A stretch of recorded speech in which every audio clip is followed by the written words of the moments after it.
Yeah, you're doing a shitty job.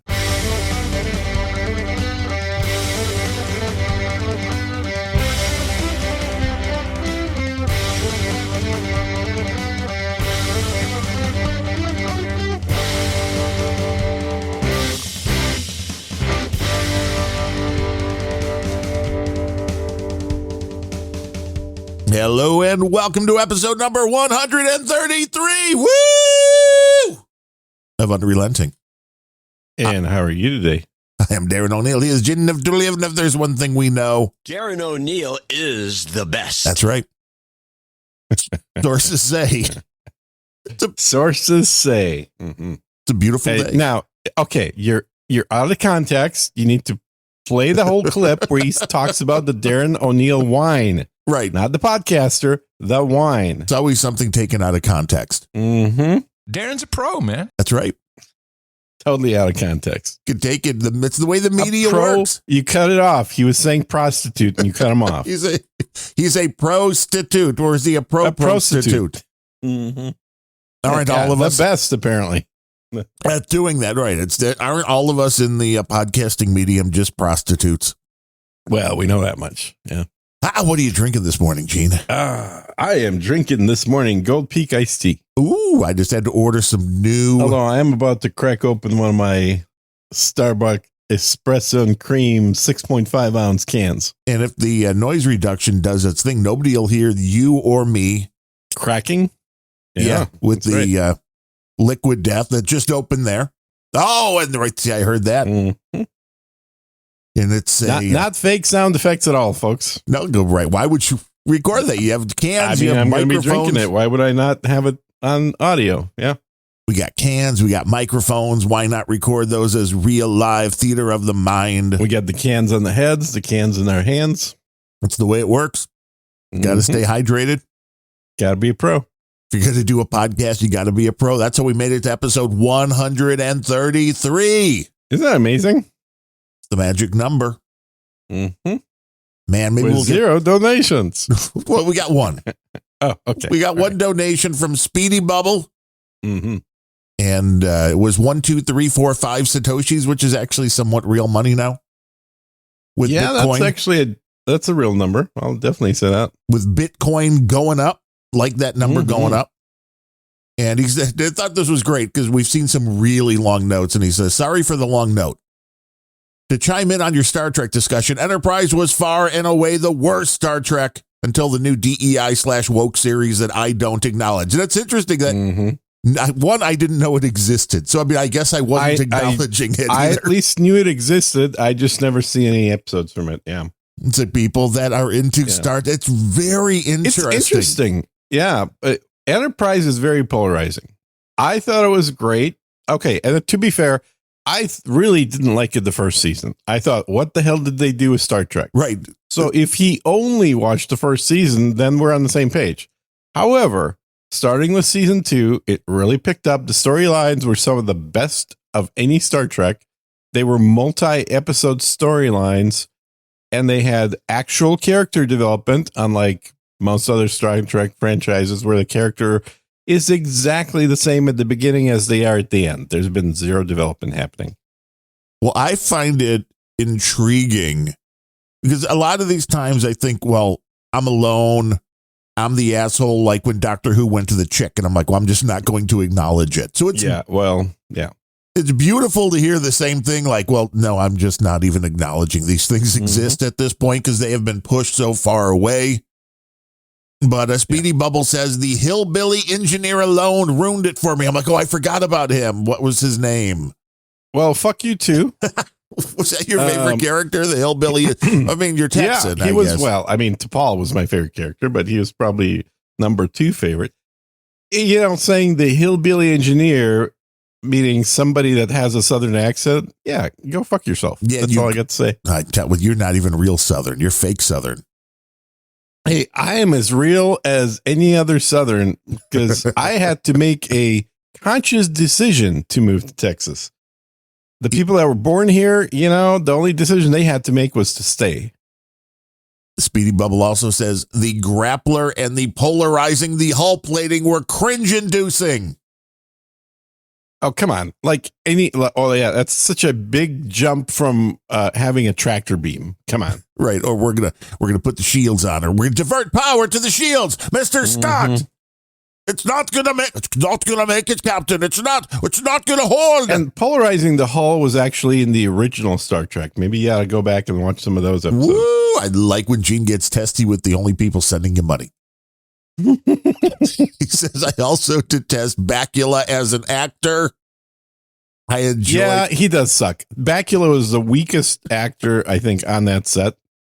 Well, he plays him. He's one of those actors that plays himself. Like Al Pacino. Yeah, which they make really good careers out of it. Mm-hmm. But he was exactly the same guy in Chuck that he was in Quantum Leap, which he was as in Enterprise. I don't think he had the Captain-esque kind of persona. I mean, I honestly, in some ways, the Captain character on what's Seth. What's his face's show? That's I know what show you're talking about. I've never watched it. Yeah, it's the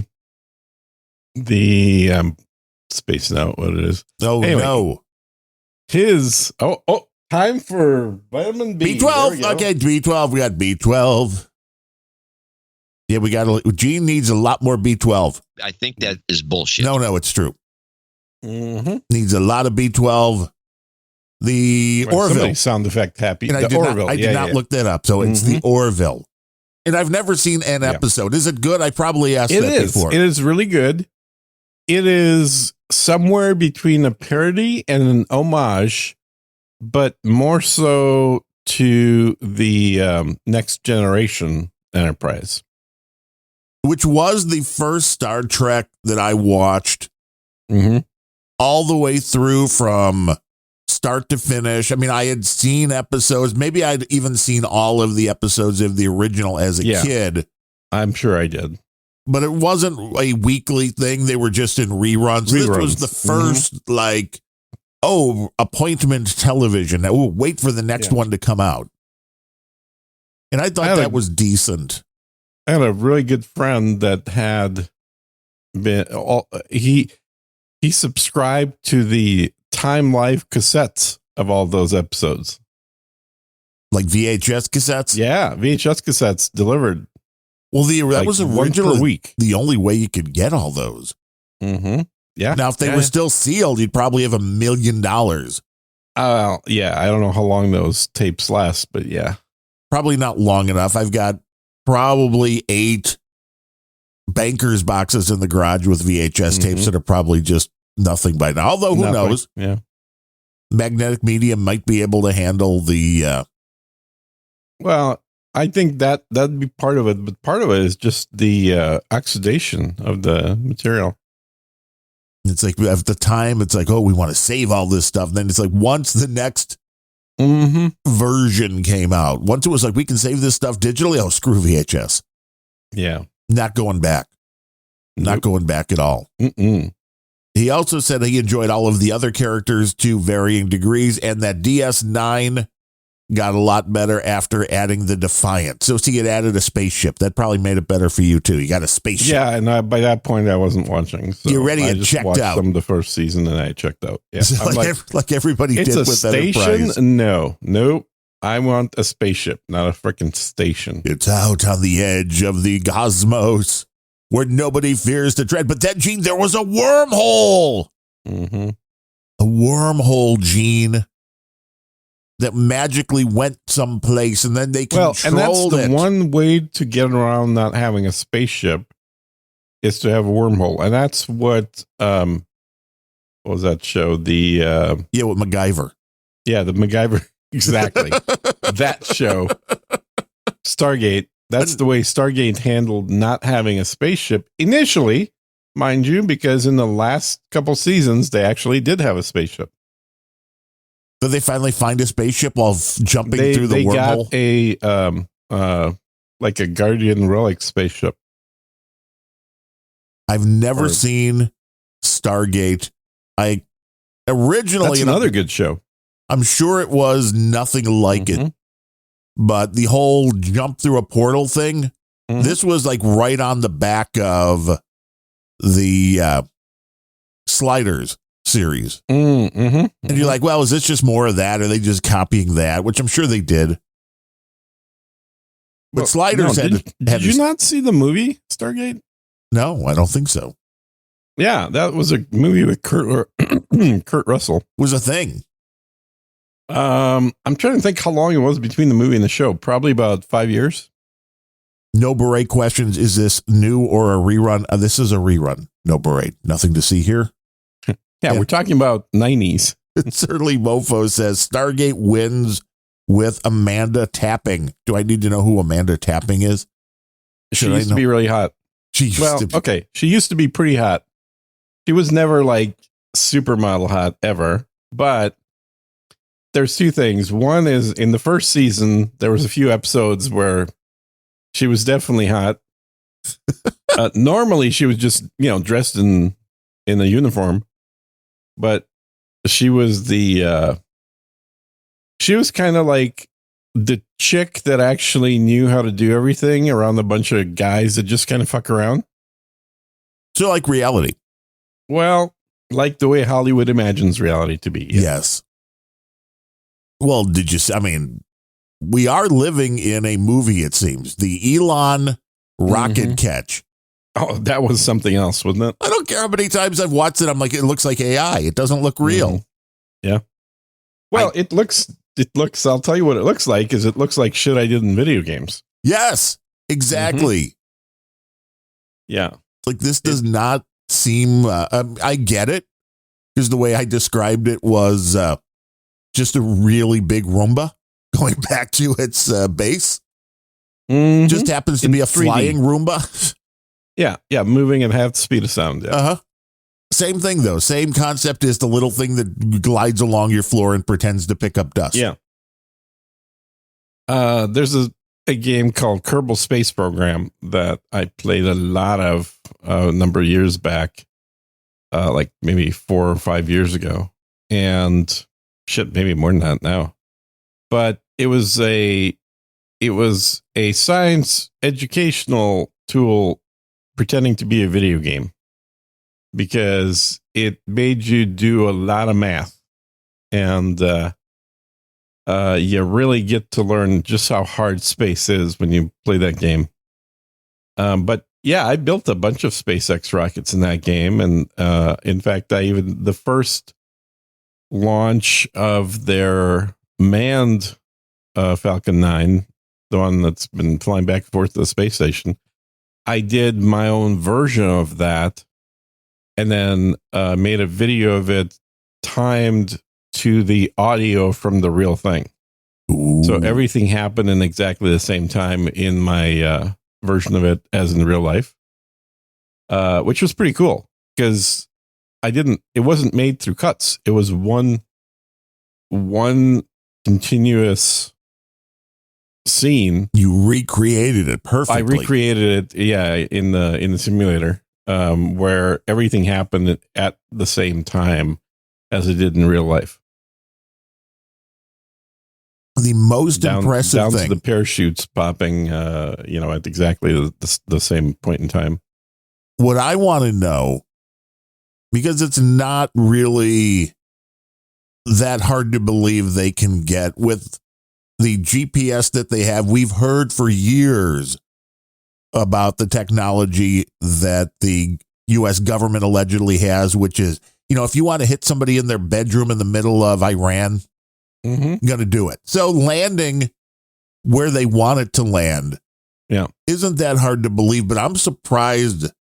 The technology that's most interesting to me is what is built into the stand that catches it. There has to be a lot of different shock kind of absorbing things because you would think otherwise. There's very little. It's really just coming down that softly that it just kind of. It gets to almost zero descent before it shuts the engines off.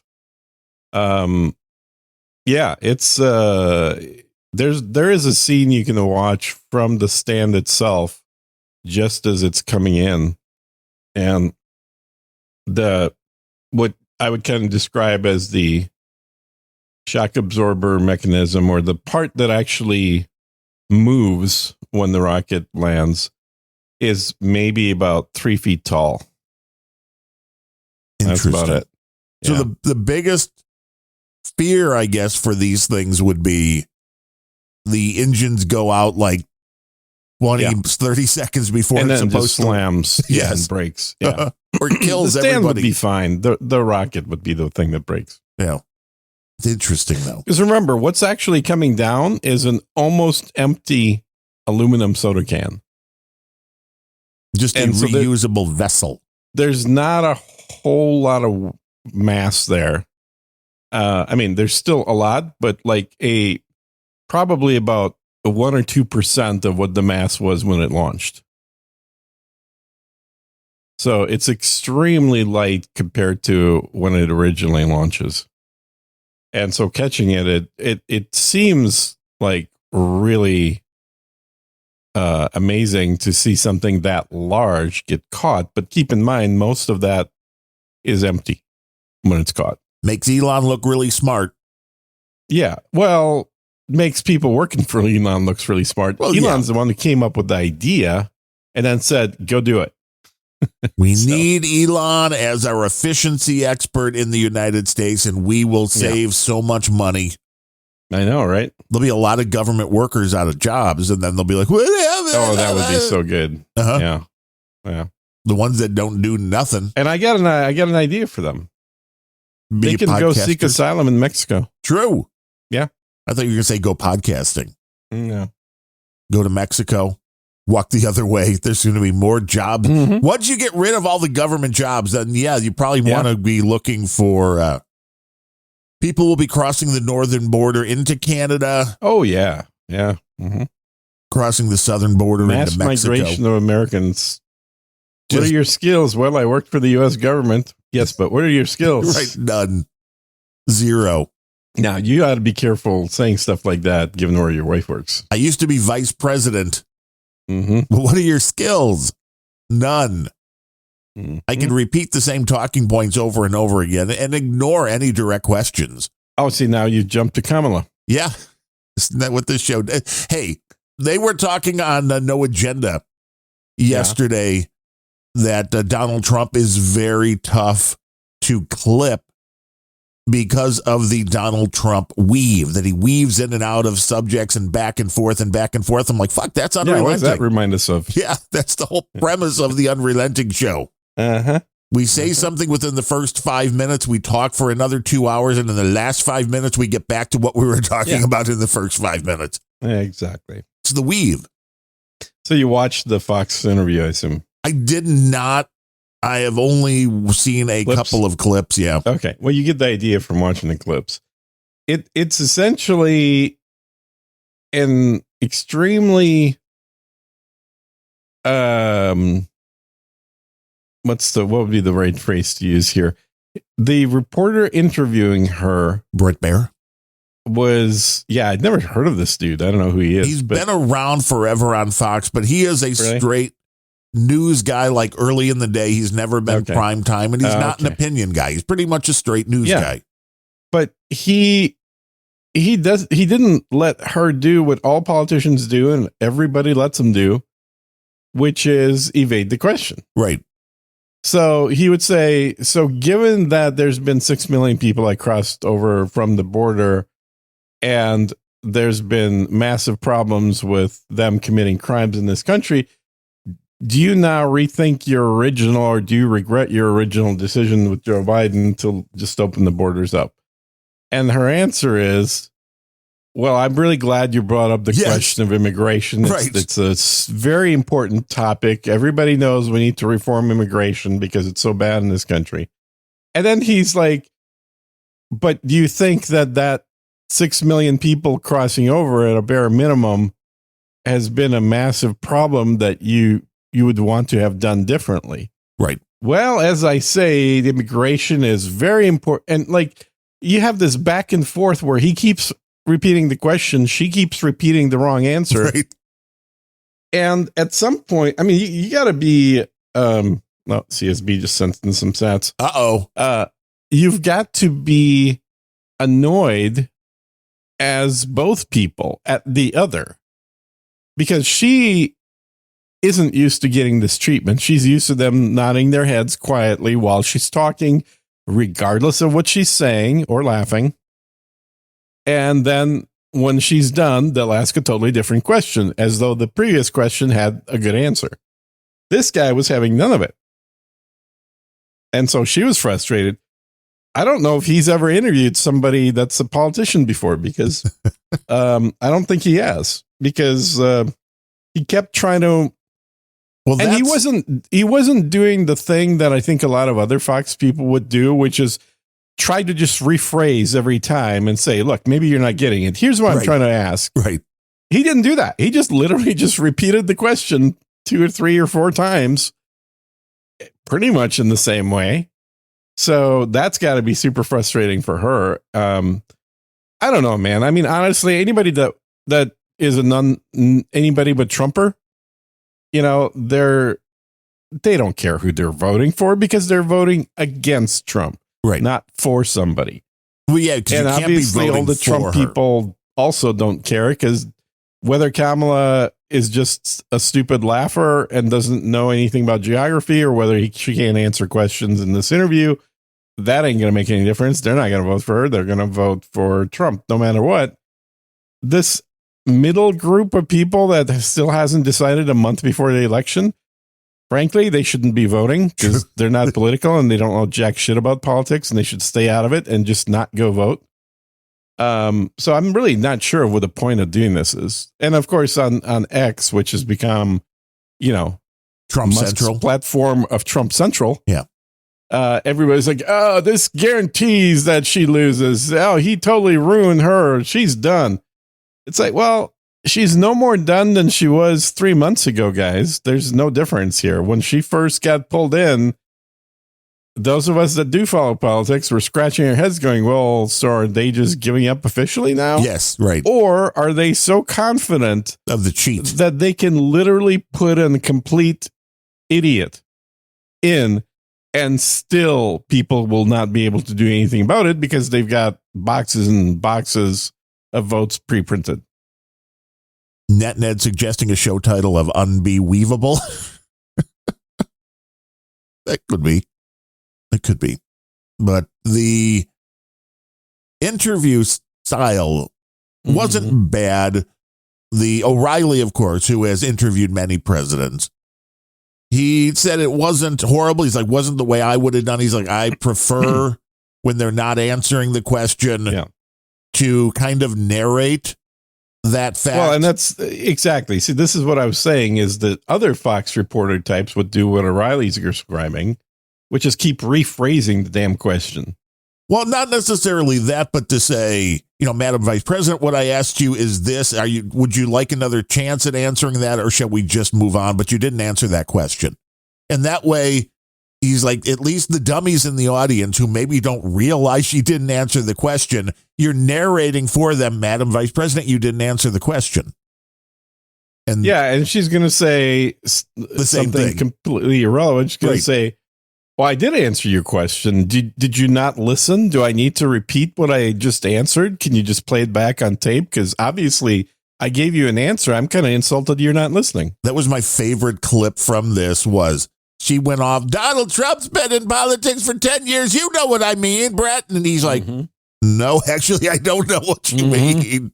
Never say to the hostile interviewer, you know what I mean, because that's just like the opening of the door. And no. I love the fact that between Obama, Biden, and her, that is 12 years of Democrat government with a 4-year little skip jump by Trump.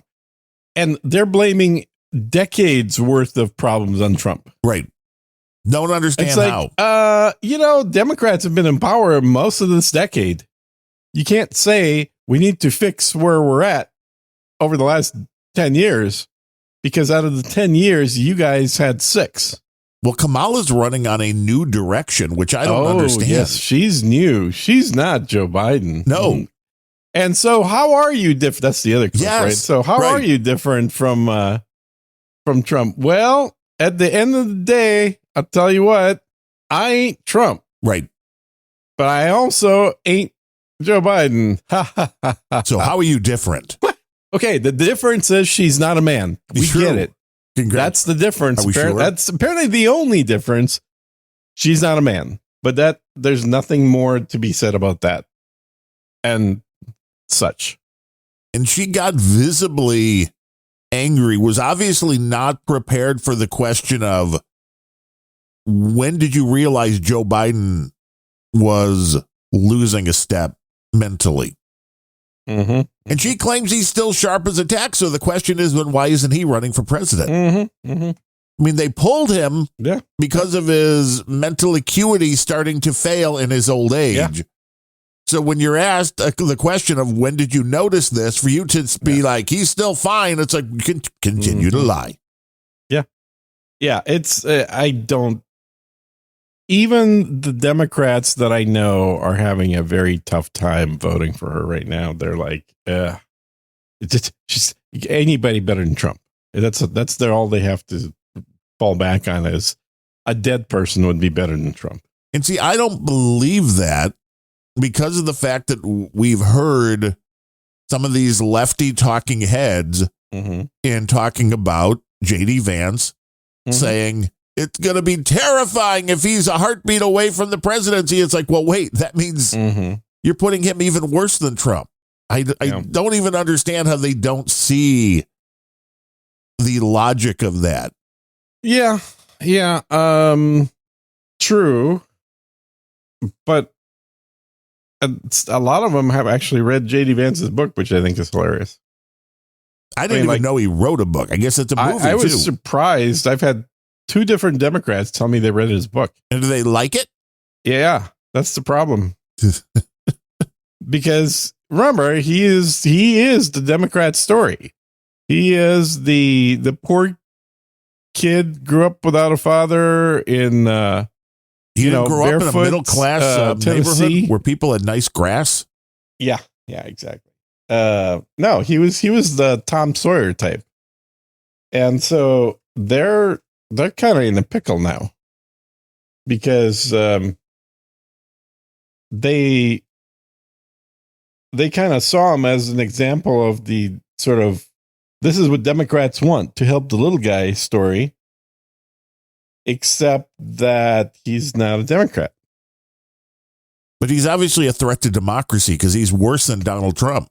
He is Hitler. Worse than Donald Trump. He's younger. Yeah, he can last. He might last 8 years. Yeah, I think he actually probably. I mean, again, I'm still holding out for the Democrats doing the exact same thing they did last time and just walking away with the election, regardless of what the voters say. Well, the difference if they this time, don't do that, if Trump manages somehow to win, then I think J.D. Vance is pretty much a shoo-in for president in 4 years. I would agree, which Nikki Haley doesn't like that. So, I mean, that's interesting as well. There's a lot of infighting all the way around. But the concept of the way the media is going after all this, because it's fine and dandy, and you can maybe play up the Trump is Hitler and Trump is a threat to democracy and Trump is insane. I have a very hard time thinking even a lot of the people that believe all that are going to let that be leapfrogged right onto J.D. Vance because they're going to do the same thing. Oh, yeah. Yeah, of course. Going to try to go after him. Well, here, I mean, this is the problem for them is he's very eloquent, unlike Trump. Oh, and quick. Man, the guy knows how to answer a question. Well, remember, he was a good friend and classmate of Vivek in law school. And Vivek's the one who recommended him to Trump to be the VP. Well, the fact that the guy got a 4-year degree in 2 years is... that happens all the time. Yeah, not for a lot of people. Well, fair enough. The way this is all still being covered, though, and I think Elon is also a difference maker. I know a lot of people don't believe that, but I think just having Twitter/X, whatever you want to call it, open for the conservative Republicans now to post whatever they want in an election which was not the case in the last election, will make a difference. It was all banned and blocked by the FBI. Now, here is CNN. I left this open from, I guess Elon had his own little town hall meeting. And here's the CNN first two little parts of the explanation. Clips now. Okay. Well, no, this is reading, which. Oh, okay. Okay. Go ahead. Elon Musk promoted several debunked conspiracy theories about the 2020 election during his first solo town hall Thursday in Pennsylvania as he urged voters to support former President Donald Trump. Let's see here. When they don't actually mention what was debunked. Well, this is where, asked by a member of the audience about the supposed cheating, Musk delivered a somewhat rambling response filled with basic inaccuracies and blatant false claims about the U.S. elections. Gee, are they trying to make a point here? Now, quote, when you have mail-in ballots and no sort of proof of citizenship, it becomes almost impossible to prove cheating. That's the issue. Musk falsely claimed. That's what it has. You know, they have the quote from Musk. When you have mail-in ballots, no sort of proof of citizenship, it becomes almost impossible to prove cheating. And that is followed by Musk falsely claimed. And then voter fraud. How do you falsely claim that? I know. First of all, it's an opinion. There's no false for an opinion ever. Beyond that, if you take that opinion as though it was a fact, it is objectively true. Yes. There is no way, regardless of what country, even for any country, if you have mail-in ballots with no verification, then you don't know who's fucking voting, period. I guess not for the Democrats, not for CNN, because that's falsely claimed. No, they know who's voting. It's the people that are volunteering to steal the election. That's who's voting. Well, and the foreign nationals coming over from the UK to canvass, which is also illegal. But let's forget about that. The UK nationals are the least of my concerns. I understand, but it goes down when you're going to be doing this thing, like when they're fucking every little thing Trump does. It's like, well, this is also illegal. But here is what followed the Musk falsely claimed. That sounds like British election interfering. I think that's a declaration of war, isn't it? Quote from CNN. Voter fraud is rare. But when it does happen, it is usually caught thanks to the layers of safeguards built into voting processes, according to nonpartisan election misinformation. Experts. I call misinformation. I mean, this is just insanity. It is 1984 level of propaganda that even the people that are on that side cannot possibly believe is true. Layers of safeguards. My wife, again, works for the Village here. They are starting early voting on Monday. Yeah. By law, they are not allowed to ask for your driver's license or ID.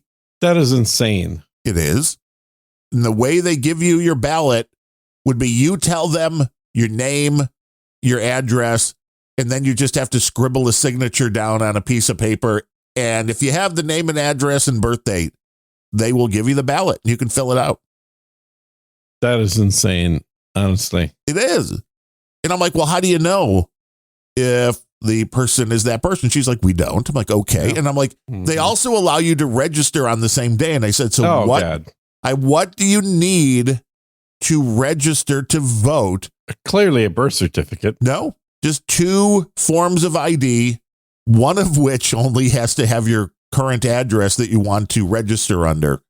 And included in these forms of ID. A business card. Well, close to it. A utility bill is one of them. So I'm like, well, back in the day when I wanted to get into the club level at Sox Park, when they would just print out, you could print out your tickets with the barcode. Well, I would just go in with Photoshop and change because they didn't scan the barcode once you were in. That was only to get into the stadium. They only looked at what was printed on there. So if it said level 300, go right on in. Yeah, this is funny. The same thing. I used to do the same thing for airplanes, for tickets. Yeah. Get you right where you want to be. Exactly. So now this, just imagine, all you have to do is take an actual utility bill Put your own name in there. Yeah, scan it, make up a new name. You don't want to put your name. That's bad. No. You want to but you could do this for like every address in the city. I'll bet you don't even need to do that. I'll bet you can bring a utility bill with somebody else's name and say, I'm their roommate. And they'd be like, oh, okay. That's fine. What's your name? If you're a roommate, I guess you live there. And if you live there, you get to vote. My name is Vladimir Putin. It is crazy the way that they're blatantly, without trying to hide it, getting illegals to vote. But according to CNN, voter fraud's rare, and when it does happen, it's usually caught thanks to the layers of safeguards. What's one safeguard? It's about as rare as abortions, I guess. Yeah. Give me one safeguard for the voting. I want to know one safeguard because I don't see any. No.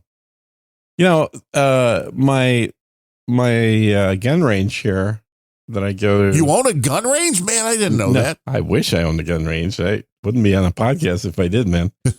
But the gun range just updated their rules, and they now do not allow any gun sales to non-U.S. citizens. So it's a store as well, you're saying? Oh, yeah. Well, it's like 80,000 square feet. Damn, nice. It's large. Yeah, it's a store. But, so it's a new update. And I thought, well, that's clearly a response to something. You think? Mm-hmm. You think illegals are buying guns? Yeah. To go vote, of course. Just it's a safeguard. To go vote. Yes, they're buying guns to go vote. Exactly right. Yeah. But this is still the way CNN wants to cover things. No, there's no fraud at all. Elon is spreading mistruths and misinformation. We must take him out. I like that Elon's putting the kind of money in. This is an interesting year because Zuckerberg was the story 4 years ago. And Zuckerberg is sitting this year out. Elon's in and going for the other side. Are we just going to prove that whichever Silicon Valley dude that puts more money into this gets to buy the election? Yeah. Maybe. I hope so. Which would be for the right one now this year. Yeah.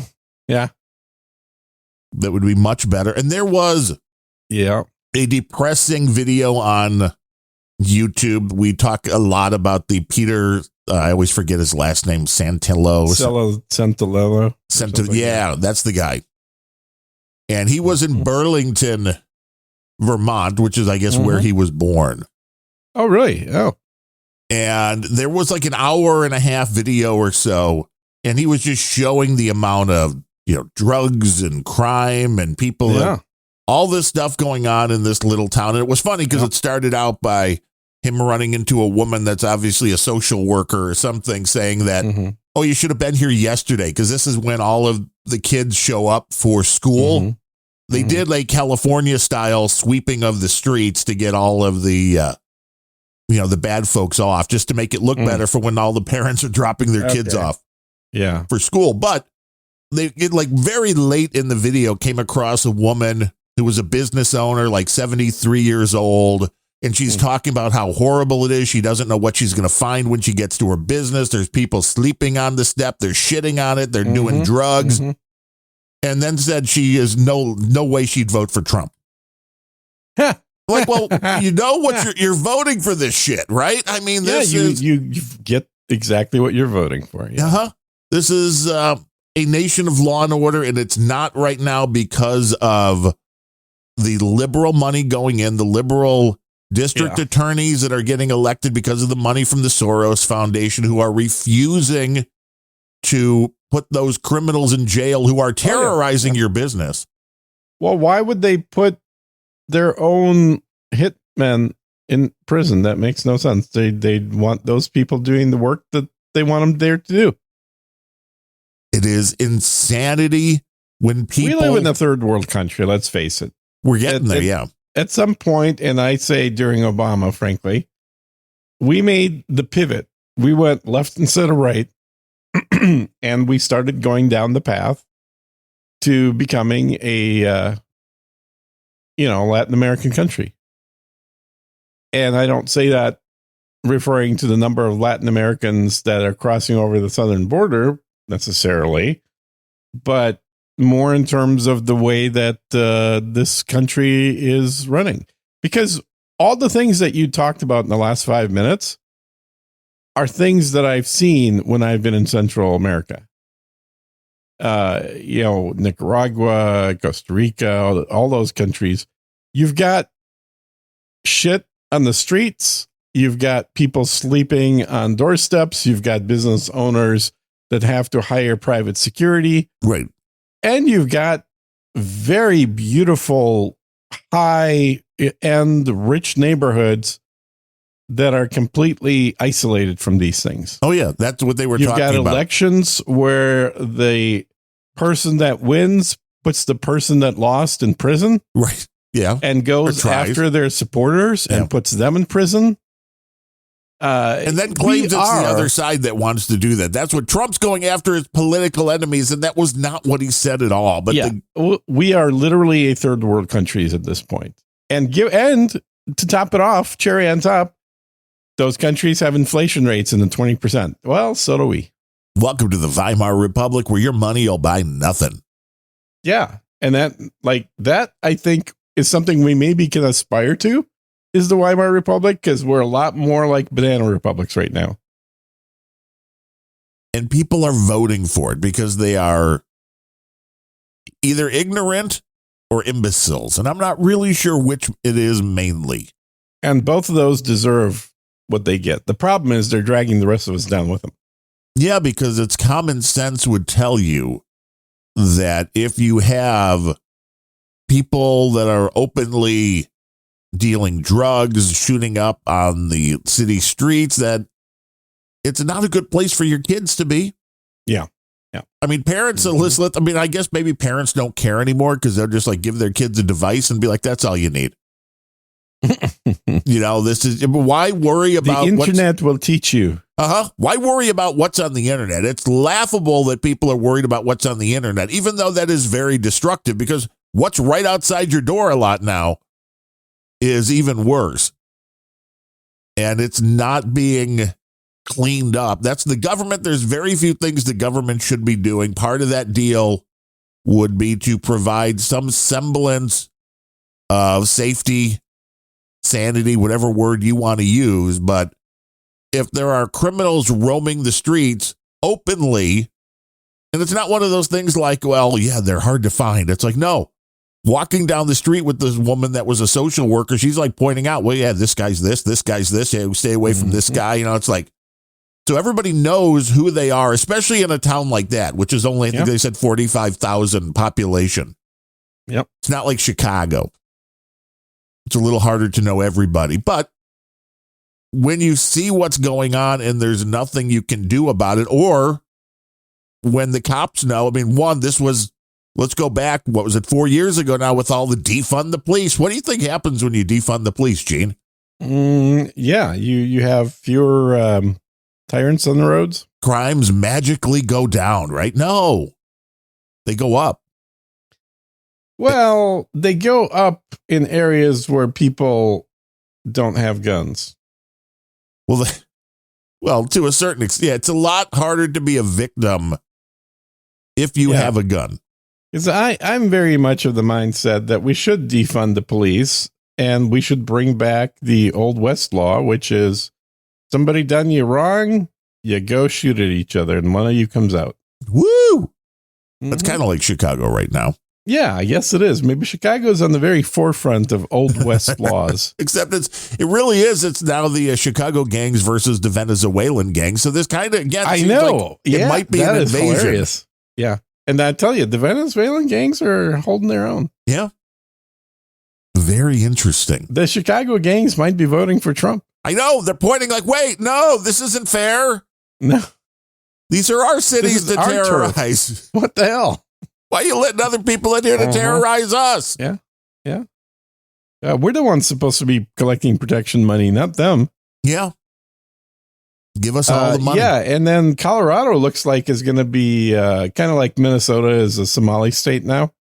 it seems like Colorado is going to be a Venezuelan state. Colorado used to be so nice. It did back when there was no people living there. Yeah. Back when you could just go and stay in a luxury resort out in Colorado Springs without worrying about crime. Yep. Was a nice place. No, not anymore. Let's make everything the same shithole that California is, that New York is. The last time I was in Colorado was 1987. It's been a little longer. I think for me it was like 1980. Wow. If I remember right. I don't know if we ever went back after that to Colorado, but I remember that was when John Lennon got killed, was the day we got home from Colorado Springs. Oh, wow. Yeah. We were there for some skating thing. My sister was into skating, and Dorothy Hamill was there. There was a little trolley that went back and forth around the place, and I rode it with Dorothy Hamill and this other hot blonde skater. And then you're like, I need to work with Playboy models. That was just a few short years later.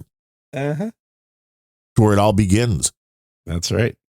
But when you let crime go on, when you let just complete anarchy, and then you pretend that your elections are so fair, it's a joke. Where are granted, I get it. It would be a felony to do so, but I would love to see some undercover videos. I would love to see somebody able to do this legally, with the blessing of their state leaders, go into places and show how easy it is to get to vote and to register to vote, even if you have no papers, you have nothing except forged things that you're not eligible to vote. I mean, it would embarrass the states themselves, so that's where it would be hard to do. But all of these like undercover video things, this would be something. I don't think it's illegal. It's illegal to actually vote. I don't think that it would necessarily be illegal to go through the line and get a ballot and then just not vote. And say, you gave me a ballot and I am not a citizen. Asshole. Well, you don't have to say anything. You just, take the ballot and then you go record a little video talking about how easy to get the ballot. And then you bring the ballot back and he says, yeah, I've changed my mind. I'm not going to vote. Because I'm not eligible to. It would be great. Yeah, you don't have to tell the people because then they're going to start like trying to get you in trouble. Then they're going to go, whoa. And I'd be like, yeah, but you're the one that gave it to me, dude. I was just showing how easy it was. Yeah. No, look, if you're doing something questionable, the last thing you want to be doing is confronting the person that enabled you to do it. True. Because now they're thinking, okay, if trouble. I do nothing, it's going to look bad on me. So I'm going to hold you here until the cops show up and let them deal with it. You can't hold anybody. That's illegal in this world. Yeah. That's what everybody thinks. You can't hold nobody. You can absolutely hold people. No, there's no such thing as crime anymore. Yeah. Except unless you're what? A white male. Right. If you're a straight white guy, you're screwed. Yeah, you're screwed. But I covered it on Random Thoughts. I was one of the first ones this week. The FBI updating their crime statistics from last year. So they came out with this year's, and they also totally changed the ones that were published last year without an explanation. And went from, it went down 2 points to it went up 4.5, which is like almost a 7-point swing. Kind of is. And they looked at whoever the more intelligent journalism's people that pulled this out. They went and looked, and like between 2004 and 2015, there were no corrections. Since 2015, there were a few corrections, none of them over a point in any direction. Yeah. So they were all little like, we made a little mistake here. This was huge. And if you can prove this was done intentionally, because this has been a talking point for the Democrats. Donald Trump's lying, saying the crime rate's gone up. The FBI stats show it goes down. It's like, well, no, now you're finding out. Yet again, this is why the whole fucking concept of misinformation online, because if you were to have posted this a week ago, that the FBI's lying. No, that's misinformation. But then the FBI comes out with, that's true. We were totally wrong. So the whole concept of misinformation is such a flawed bullshit thing. Well, it is a propagandistic word anyway, because the idea that something somebody says, not only is it false, because misinformation doesn't just imply that something's false, it has a malice motive behind it. And they're saying it in order to lie to you. Like, it's not misinformation if you ask somebody, says, what color is that car? They say blue, and then you look at it, looks kind of red to me. And the person says, well, I'm colorblind. Right. Okay, that's not misinformation. No. Misinformation is somebody not being colorblind, seeing a red car and saying, well, color is blue, which ironically is what the Democrats do all day long. Right. But then they like to label perfectly legitimate and normal and not misinformative things, like the example that you had earlier with Musk, which literally is an opinion and it happens to be the correct one. And then labeling that as already debunked misinformation, man. Stated irrelevant. All the language that they use. It's Orwellian. Yeah. It's disgusting that this is what was once CNN, a top news organization that was somewhat trustworthy. It's not like CNN started out as a completely bunch of lying sacks of shit. I mean, it was... Well, you're giving him a lot more credit than I would. I think they were complete lying sacks of shit the minute they had three of their guys holed up in a premium hotel room pretending they were in the middle of a war zone. But you could be in the war zone in a premium hotel. But they weren't. Like, we know they were using green screen for those shots. They talked about it later. Yeah, it's like, well, no, we're just putting up a show. Mm-hmm. We're getting people all spun up. Got to have a show. I'm in the basement hiding because there's explosions all around me. Except that you're standing in front of a green screen with sound effects. Okay. Wait, could we make more money if we just had sound effects of like bombs going off and gunfire? No, we'd make more money if we did ASMR content. Oh, is that it? Mm-hmm. Is that what the people like? People like that ASMR, and then and of course that's a one short step away from OnlyFans. Hey, well, if you get the big bucks on OnlyFans. Should we give your... I'm waiting for you to finish that sentence. I was just wondering I was waiting for you to give your OnlyFans link, onlyfans.com/Sir Gene. Nah, I'm a bit of a hiatus at this point. Oh, just like Sir Gene Speaks. They both kind of. Yeah, exactly. A lot of people don't know that is when you record the content simultaneously for OnlyFans and for Sir Gene Speaks. Usually, yeah. Digiguru says they went to college to learn to lie like that. Well, they are good at it. They will keep doing it. You're giving them credit again where no credit is due. They're horrible at it because people believe you'd have to be insane to believe their lies. That's true, but I think most of the people are insane now.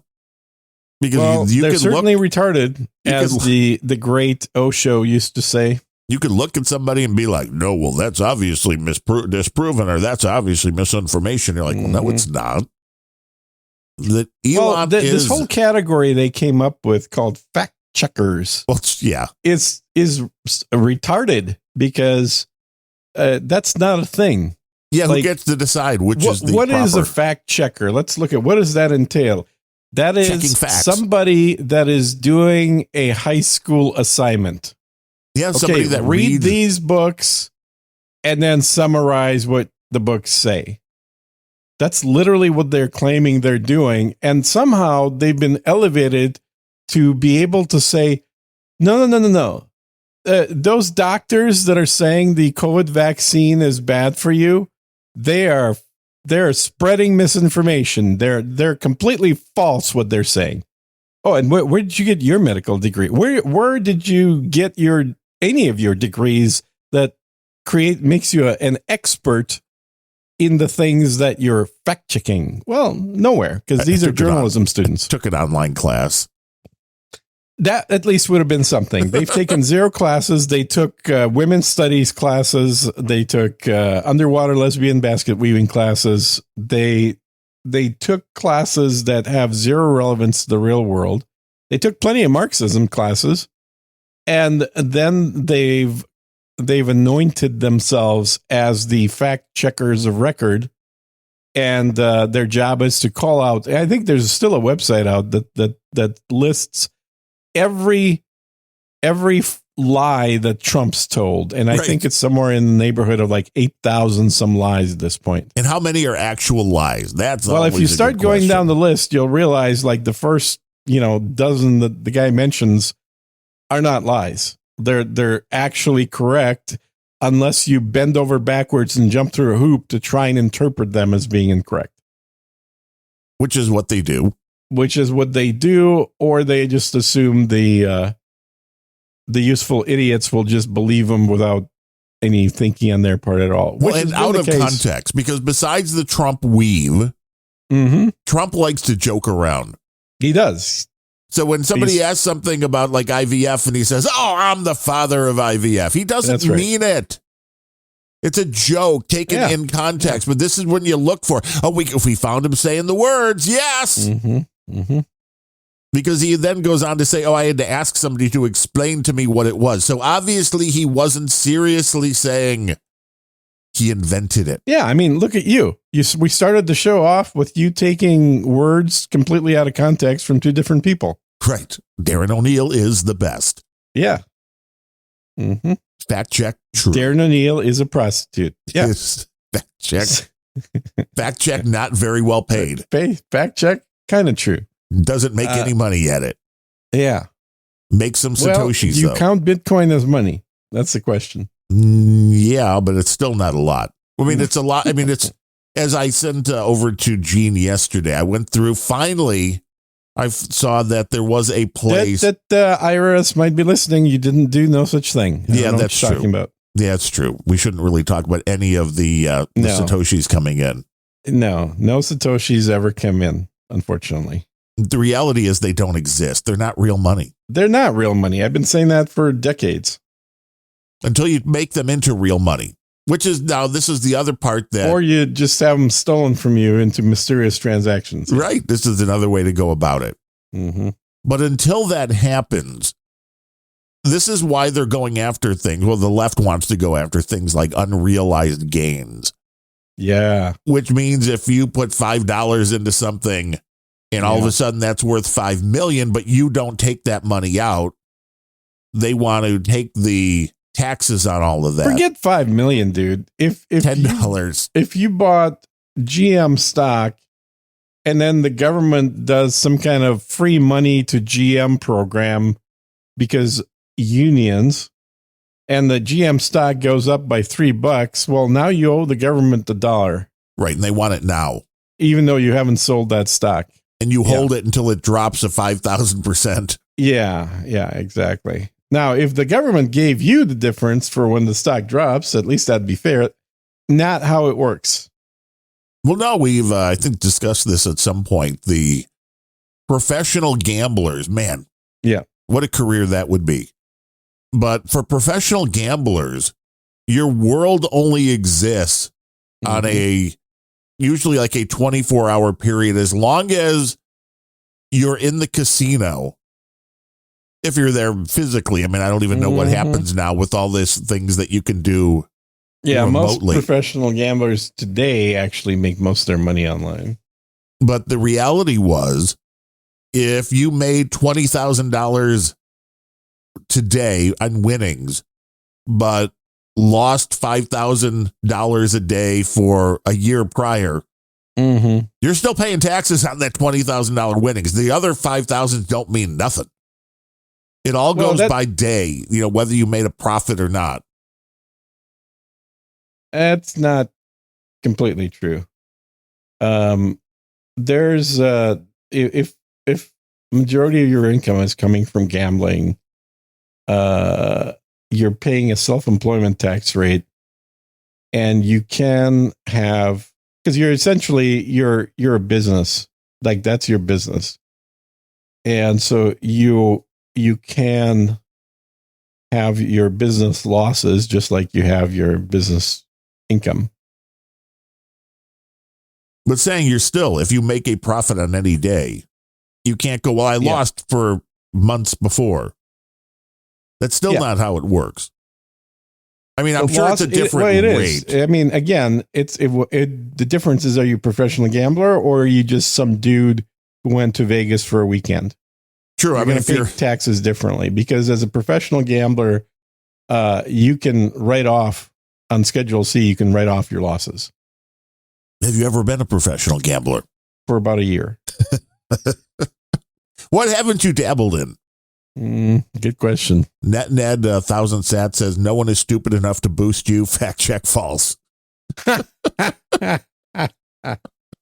Wow, well, he just called out everybody that had boosted us as being an idiot. Apparently. I think so. Yeah, and you're right. CSB 4848 as well. That's that Poland country code. Poland connection. Yeah, 48. He wants you to visit www.csb.lol. Yeah, check out his cartoonage. He says "kurva," which means fuck. Which is long live Ireland. That's only he does. So he's not saying long live Russia. That's kind of rude. No, I know. What's up with that? I thought he would say long live Russia. That's funny. You can hate Russia. Do you remember when Russians. I called him out and completely guessing where he was located, and then he got super mad and it was like, "Don't be doxing me." It was like, you can't dox somebody without knowing where they live, but you can certainly make a good guess. Gene guesses where you live. This is a different show than Gene guesses the cup size of a female and a photograph. Oh, those are easy. Gene guesses where you live by your boost. Uh-huh. It's a great show. It's a game show. It is a game show. It should be a game show anyway. We're all going to hell. Hopefully. But if there's a Kamala Harris presidency, I mean, really. That is hell. That literally is hell right there. Going to hell. So how is hell? Do you ever watch that TV show that was on for a while? I think it's done now. Called The Bad Place or The Good Place? The Good Place, yes, with the chick that was in Veronica Mars. What's her name? Liberal chick. Yeah, the one that's she married to the liberal guy, Deck Shepard. Well, right? I think he married the liberal chick. It's more like what happened there, but yeah. Oh, and then he turned into liberal because he's like, well, if I want to get some, then that's he's the one that wears the pants. You remember Veronica Mars? That was actually a fairly good series. I watched that. It was a good series, but it was one of these TV shows like, oh, look at this absolutely like smarter than most adults teenage girl who can solve mysteries while all these bumbling idiot boys around her are morons.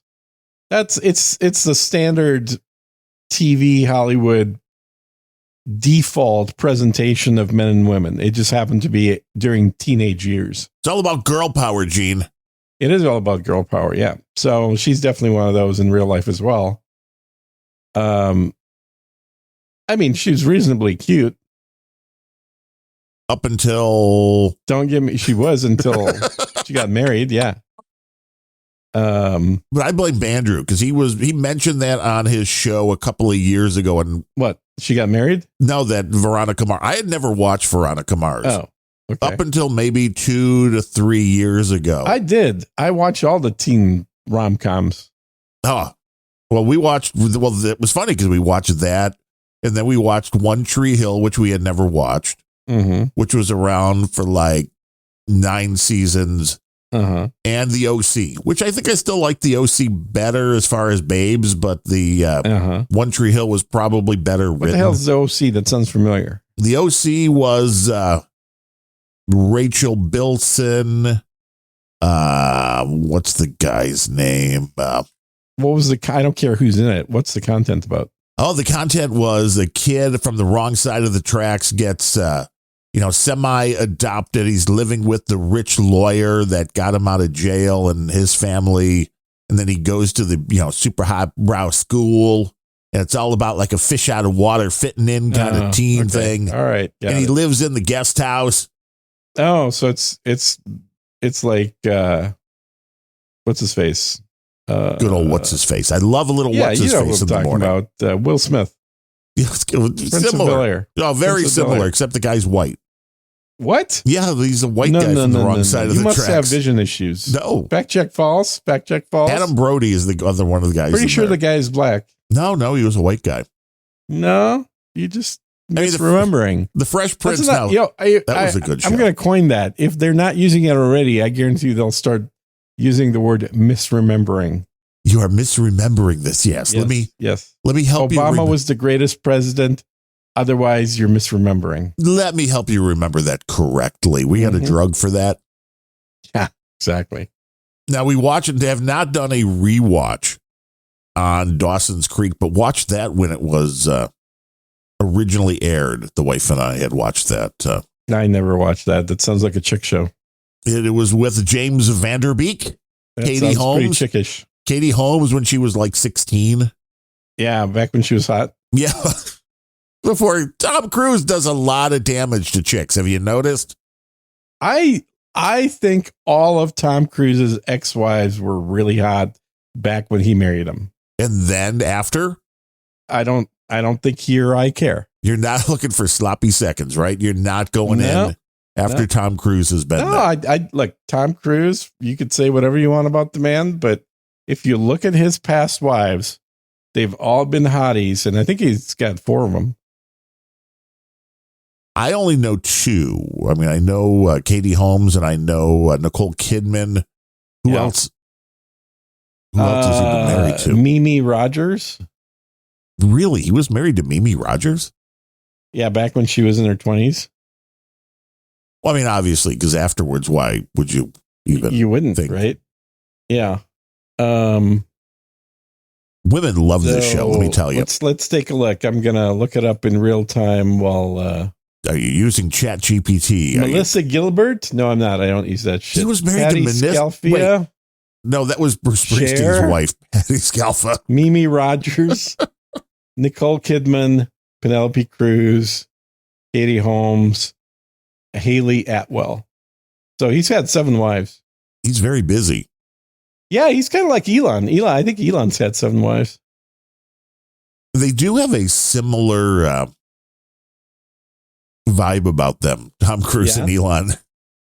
And he doesn't age, which is convenient. Well, this is because he's an alien. But he doesn't age, so.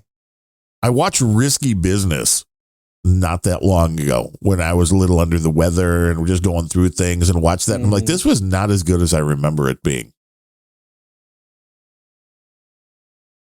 Really? Yeah. Didn't seem to hold up as well. Mm-hmm. Pop. Okay, now that means Gene's sending me photographs when I hear the little pop. Mm-hmm. Tom's that we first won't hear wife. it on the episode. It'll be cut out. I don't know which one is that. I can't believe. Is that Mimi Rogers? No, that's Melissa Gilbert. I still can't. He was married to Melissa Gilbert? Yeah. Is that true? Yeah. Are you gaslighting me? In 1981. Wasn't he like 12 in 1981? No, he's actually 86 right now. Well, he looks good. He looks really good. He dated Heather Locklear, Rebecca De Mornay. Well, yeah, that I get. The Heather Locklear thing I get. I mean, she was definitely on the hot and crazy scale. And crazy. She was very much on both. Yeah. So, yeah, Rebecca De Mornay was more on the crazy than the hot, but definitely on both as well. You remember her, right? Yeah. Well, again, I told you I just watched Risky Business. Oh, yeah. I mean, she was worth watching it for. But according to ChatGPT, he's only been married 3 times. Mimi Rogers, Nicole Kidman, Katie Holmes. I mean, you're talking dating? Fact check false. I'm pretty sure they're not counting the weddings performed on his home planet. Oh, well, that's completely it's completely different. It's the Tom Cruise weave. Now, he did apparently date Cher for a while there, too. That I just don't get. They met in 85. Yeah, but still. At the wedding of Sean Penn and Madonna. They dated for a year. So, there you go. And then Mimi Rogers was next. And back in 85, Mimi Rogers looked pretty hot. Now, ChatGPT. Looks like a grandma right now. Yeah, ChatGPT is right on all of those and adds Sofia Vergara. Yeah. Mm-hmm. Yep. So, and then Nicole Kidman, of course, when they first met on the set of Days of Thunder, She was what, 22, 23? Probably right around there. I Oddly- think she's a couple of years older than us. Oddly enough, that I mean, I guess maybe because they figure it showed up in the who he was married to. They didn't show up in the dating. It's like you got to do both. And Eyes Wide Shut was a great documentary that they did together. Never saw it. Oh, you definitely should see it. It's definitely one of my all-time favorite documentaries. I mean, I enjoyed the that race car movie though, Days of Thunder. Days of Thunder, yeah. That was the best NASCAR movie ever. Not that I always Ricky kind of Bobby thought it was stuff. a little too small to be in a NASCAR movie, but No, whatever. did you ever see the actual drivers in NASCAR? No. I mean, Were they all small? a lot, not all of them, but yeah, I'll show you an image here of. So Cruz and Kidman divorced in 2001. Holy shit. That was 25 years ago. I know we're old. What part of this Holy is new to shit. you? Yeah. And then he started dating, quote unquote, Penelope Cruz when they did the film Vanilla Sky. So basically, if you look at his film history, he effectively has either dated or been married to every one of his co-stars. That seems a little weird, right? A little like it's No, kind of not made. really. You're just figuring you spend enough time together, and you're gonna just get in on that. And apparently he's good friends with all his exes. So, Well, he probably pays them off. yeah. And then married Katie Holmes in 2005 and divorced in 2012. And then Haley Atwell in 2020. And then split up in 2022 because she got too old. Well, I mean, there is an upper limit. I mean, he's well versed in your. Yeah. I mean, Tom Cruise, DiCaprio, me, you all know exactly. same mentality. Yeah, I mean, I see that is. Uh-huh. I understand where you're going. Uh-huh. I understand. Yeah. And all three of us still look the same. It's amazing. It's kind of it must be the Botox, Uh-huh. or maybe it's the beard. There was CSB posted the new microphone, like for outdoor. He got one of the, basically. Oh, yeah? Which one? I don't know what the brand was, but I'm like, where did he post? no, it had to be on X? maybe it was on X, or maybe it was on the Fediverse, which is really worthless at this point. I have no idea what that is. It is worthless. But it was like, oh, it looks like Gene's beard. And he's like, oh, you make fun of him for that. Aha. Okay, I'm going to check on X. Hopefully he posted it on there. I haven't seen. What's the model? What's the microphone? It was just the windscreen he bought. And Oh. it just looked like your beard. The Let's see. windscreen looking. Yeah. You mean the dead cat? Yeah. No, it looks like Gene's beard. Now this is just I don't know why they're with GB there, but does that pull up the image that I just linked you? Yeah, I see it. That's the driver for Michael Jordan, Tyler The Reddick. guy on the right or the guy on the left? In the middle is Tyler What? Reddick. And That's the driver? and it's Michael Jordan and Garth Brooks on the other side of him. Okay, so Tom Cruise fits right in Yes. then. Yeah, okay. All right. Like this guy's got a very good chance of winning the championship this year. Mhm. And his wife is like, 5 inches taller than him, which I guess it's not hard to be because he's very short. Okay, so CSB does have one very funny cartoon as I'm scrolling through his timeline. Which He has is a one. He picture- has thousands of an cartoons. But he R-rated has picture of he a has naked female one really funny one. playing with one of her breasts, and the caption coming out of her mouth is "boobs, proof that men can focus on two things at once." www.csb.lol for all All right, of that's enough advertising. Let's just go on. Boost us again, CSB. That was extra. That was an extra awesome advertisement for you right there. You're going to get millions of people going and looking at your cartoons now. Yeah, there's going to be thousands. There's going to be, you're going to get countless card and phone call. Yeah. That was an old Steve Martin bit. Mhm. We got countless card and phone call. we only Something wish. like that. We only wish we got a countless card and phone call. Okay, enough talked about Tom Cruise's love life. But I mean, really, that's the only thing we're going to have to. I know, right? That's what, if we get Kamala Harris presidency, we're going to be like, oh boy, we got to talk more about Tom Cruise. Whatever. Get a Kamala presidency. I think everyone's going to be eating cats and dogs. Right, not just the Haitians. Because the grocery stores will be empty. They're already getting there. Wasn't that as bad this week, but they were still out of a bunch of stuff. It is just, yeah. I mean, I don't remember. My toilet paper shipments are late. That's okay. Well, how much do you need, and how often do you get them? Do you have a toilet paper guy? Yeah, Amazon monthly.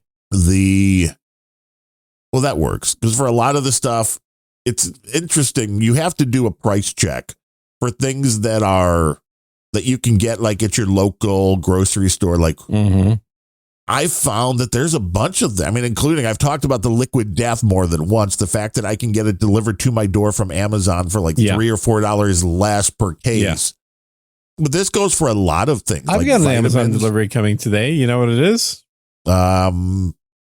It's a new one mirror. Packet of floss. Are you that free guy? Shipping? Oh, and it was just delivered. I just got a notification on my thing that your package has been delivered.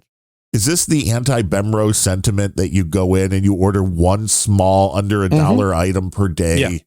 Yeah. And make sure they're all delivered on a different day. Overnight. No, I definitely need that tomorrow. I need that. Well, what does Bemrose care? I don't see the problem. He's an Amazon driver. I mean, that's more so work for him. So I'm giving him work. What's the problem? Yeah, you're giving him work. That's exactly the problem. Does he not want the money? I don't think so. Okay. I think instead of the floss, it should be something very heavy. Yeah. So I didn't used to buy water from Amazon until they jacked the prices up. So now it's way cheaper to buy it locally. Interesting. Yeah, and that was funny watching the Amazon delivery guy schlep like 80 pounds of water. It's funny. Gene. Pretty funny. He's like, this is the only reason I'm ordering it.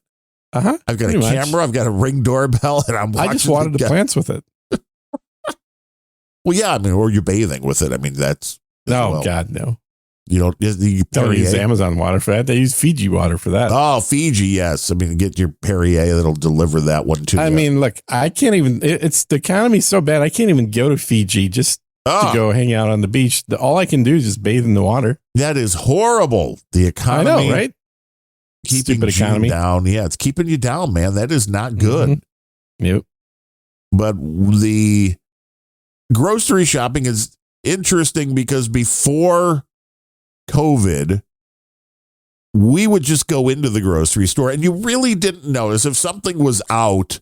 It didn't stick out to you because you're like, well, maybe they moved it. And then you just would grab a different item. You know, I mean, if you were looking for one brand of tortilla chip, well, no big deal. I'll get whatever else. So the ordering online, way clearer when things are out of stock. Oh, yeah. Because you get suggestions for something else. Yeah, they're like, well, you should really give us another alternative. And the interesting thing, I believe that being nice to the pickers that do this job. Because there's the robots? Yeah. Well, there's actual people that do it in the stores. Yeah, we call them robots. They should be. They probably don't get paid enough. But I always put in a little note. Now and I used the little smiley, you can do the alt code. So I use smileys on all the notes because I want to seem like I'm a nice guy. Oh, nice. That's creative of you. You should tip better. And it's like, well, they don't allow I'm going to go grab that package before somebody steals it. The floss. The floss is important, so I'll be right back. You talk and entertain the people for a little bit. This is some very important floss. It's not a food delivery like I used to get, but at least it's something, right? Okay, everybody in the Troll Room live at trollroom.io, what do you think the package really is? Because nobody would go and run and get floss. What is Gene getting from Amazon that can't be left to sit outside the house? That is the question. Could be do they sell like sex dolls at Amazon? Could it be something a little bit more snake condoms? An Omega Project, would that be condoms made out of snakes? Or would that be a condom for your snake? Or would it be, oh, that sounded dirty. It's a condom. Of course, the condom's for your snake. And used dildos, Cotton Gin. Why use? Cotton Gin, why do you have to go to used dildo, like a pallet? This is searching buying a, well, we see the Amazon gives you really good deals if you go in on returned things. So we just got a pallet of used dildos. That would be, yeah, don't ask, don't tell. That's, or don't ask, don't tell as well. Omega Project. I agree. But it could be anything. Got to be something he doesn't want the neighbors to see. Because I'm thinking a pack of floss. You wouldn't even see it. It would have to be like in an envelope, maybe a bubble envelope if Amazon was feeling really nice. And sometimes they would just throw that between the screen door and the door. They got screen doors down there in Texas. I don't know. But I can see it could just be maybe another mirror. Now, if they were cheap, people could just start ordering Gene mirrors and have them showing up at his house every day. Fill the whole house up with floor-to-ceiling mirrors. I think that would be a good idea. If you have yet to check out CSB's, he hasn't boosted enough. I'm kind of going to have to start saying not to go to CSB, LOL. I haven't seen a new boost from him. If you haven't subscribed to this show, man, you should. Unrelenting.show. Today's episode brought to you by Speedy Bubble, NetNed, and CSB, comic strip blogger. Snake-resistant doors. Well, maybe he does need those because the snake can escape. He knows how to use the door handle. I'm just waiting for the snake to get Gene in the middle of the night and be like, ha, ha, ha, ha, I am taking over this house. Wouldn't doubt it. All right, I'm back. Okay, all the guesses are in. I'm going to give it to, I think, to Cotton Gin, who said you bought a pallet of used dildos, and that's why you... pallet of used dildos. I like, they were returned, obviously. Uh-huh. Amazon lets you buy that kind of stuff, buy the pallet. That's right. Yeah. You wouldn't want that sitting out in front of your garage, the neighbors. No. It's, it looks like it's going to rain, so I just wanted to grab the package before. But then I thought, I got it, so I might as well floss real quick. So. Oh, well, that's just was took a little bit longer because I wouldn't want to be rude and floss in front of a microphone. We were discussing sending you floor-to-ceiling mirrors for the rest of the year, just so they start showing up. I found a place for that. Oh, you put it up? A friend of mine's niece is moving into a new place, and I told her, I'm going to give you a gift as a moving present. It's a mirror, and it's still in the box. So I will have the opportunity to get rid of the mirror without getting any bad luck. I am still going to laugh when it turns out it's not really a mirror and it's something completely different inside that box. Yeah.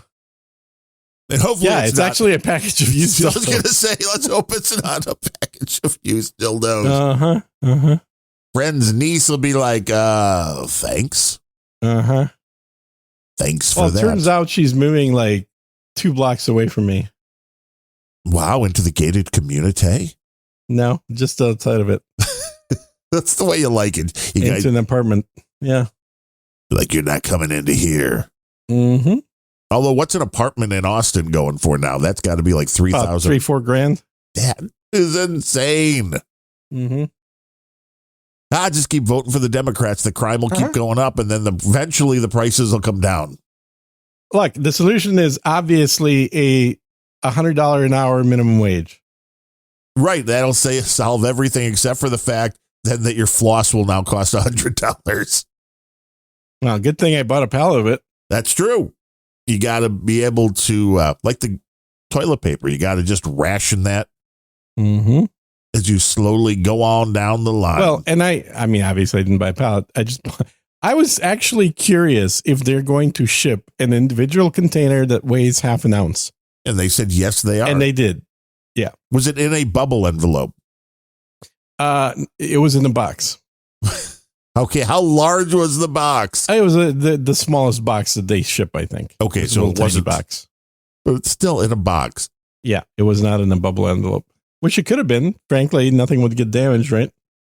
They took. Now, I did order toothpick toothpicks last week. Just like And that came in a not even a bubble envelope, just a paper envelope. I was somewhere the other day on one of these shopping sites, and I saw you could buy matches for like $2 for a box. And I'm like, this is genius. Yeah. Give it to all the kids in the neighborhood.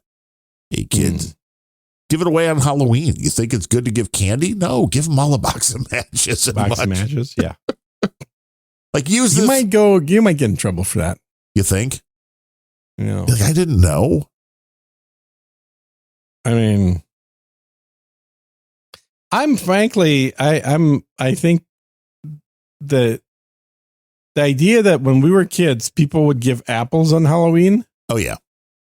Is now in retrospect kind of crazy because like you're literally giving cyanide to children.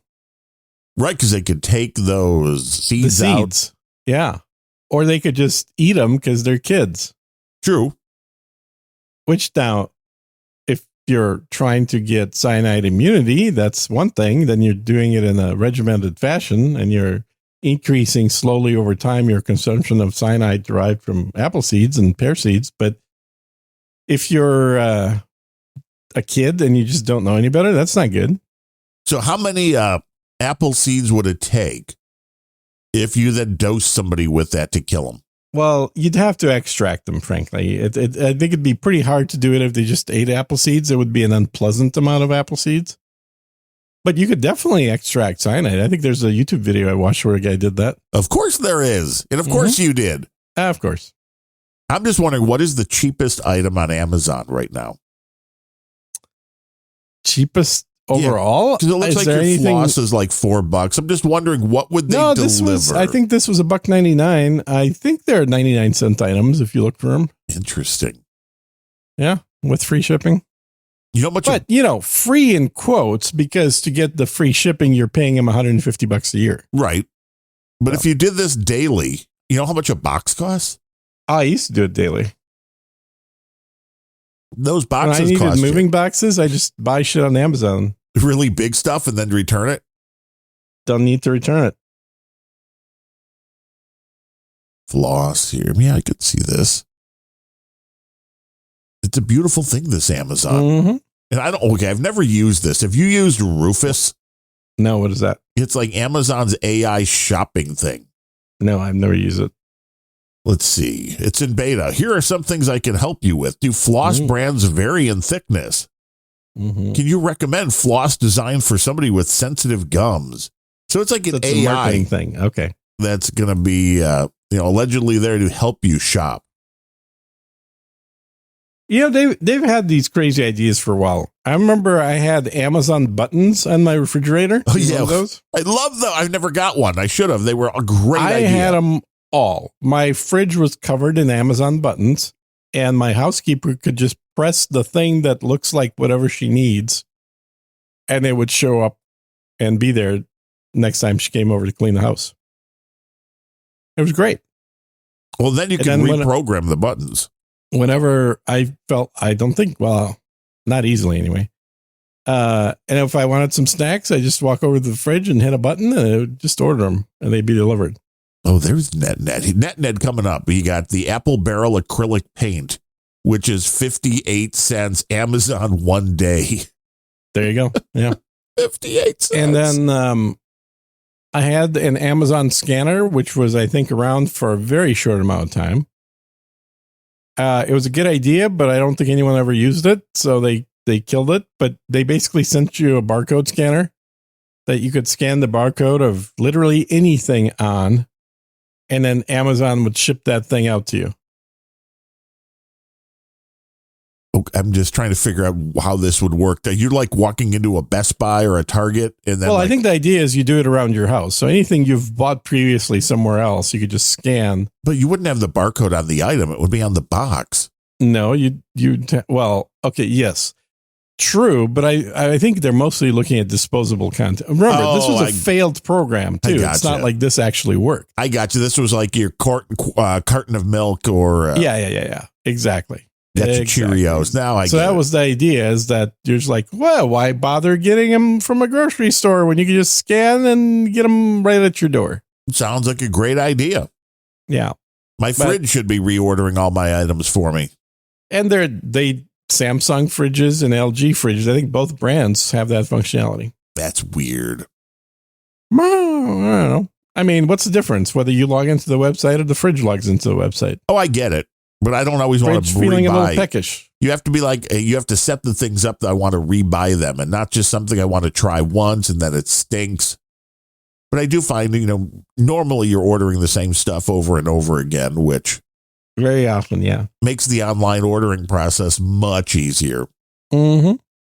But as I was saying, when you'd go into the store, you just didn't notice, or they could put a different item there. And now it is so obvious, one, what the prices are doing, because as you pointed out, by going back a little ways, you can go see, since you do order mainly the same thing, pull up a grocery receipt from 3 years ago and from now, and you're like, gee, that seems like it's more now. Yeah. And a lot of the items are less because they're lowering the amount of the product. Yeah, and remember, I mentioned that about the Haagen-Dazs. They go from 500 milliliters to 16 ounces to 14 ounces. You don't need that much. Why are you I mean, that's the beauty of it, is maybe finally, because you can't afford to eat the same amount of food, you actually lose some weight. And by you, I mean me. Is this kind of the way it was meant to be? They're just nudging you in that direction. Mm-hmm. Like, no, you don't need 2 pounds It's the of new meat. American diet. Uh-huh. Only eat what you can afford, and you will guaranteed lose weight. Yes. Well, you don't want to go into debt to have food, do you? When McDonald's is $10 minimum. Oh, yeah. The And Wendy's is like 14. Restaurants are hurting big time because And they people don't even have can't employees anymore, and they're still expensive. And that's true. Went into our local pizza joint the one night with my mom and my wife after we were visiting my dad in the hospital. Mm-hmm. And the guy that was waiting tables was the guy that owned the place. It's like, this is how much has gone down. And there was only like 2 or 3 tables full at the time. It was fairly late. We are coming up to the 100th anniversary of the Great Depression. We got to get it going again, everybody. Well, there's got to be something to commemorate it, like a Great Depression. Yeah, another depression, so everybody can understand what it's like when businesses all start to fail and prices have to go up on the food items because they cost more. So you can't blame the restaurants for going, I don't want to lose money on every plate. Mm-hmm. But no, it's fine. Just keep voting Democrat. Yeah. Vote for Kathleen Kamala. Everything will be fine, even though she can't answer a straight question or refuses to answer a straight question. She was really mad when asked, well, when did you notice Joe Biden was losing his mental acuity?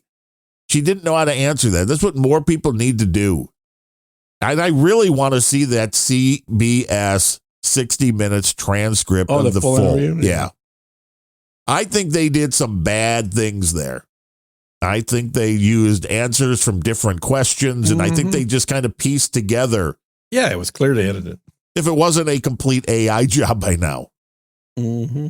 Well, we'll just take your voice and make it sound like she's saying something coherent. What about that? Just get a cackle or two in there. That's all you. Well, this is what sells the AI, as we've heard with these new things. Yeah.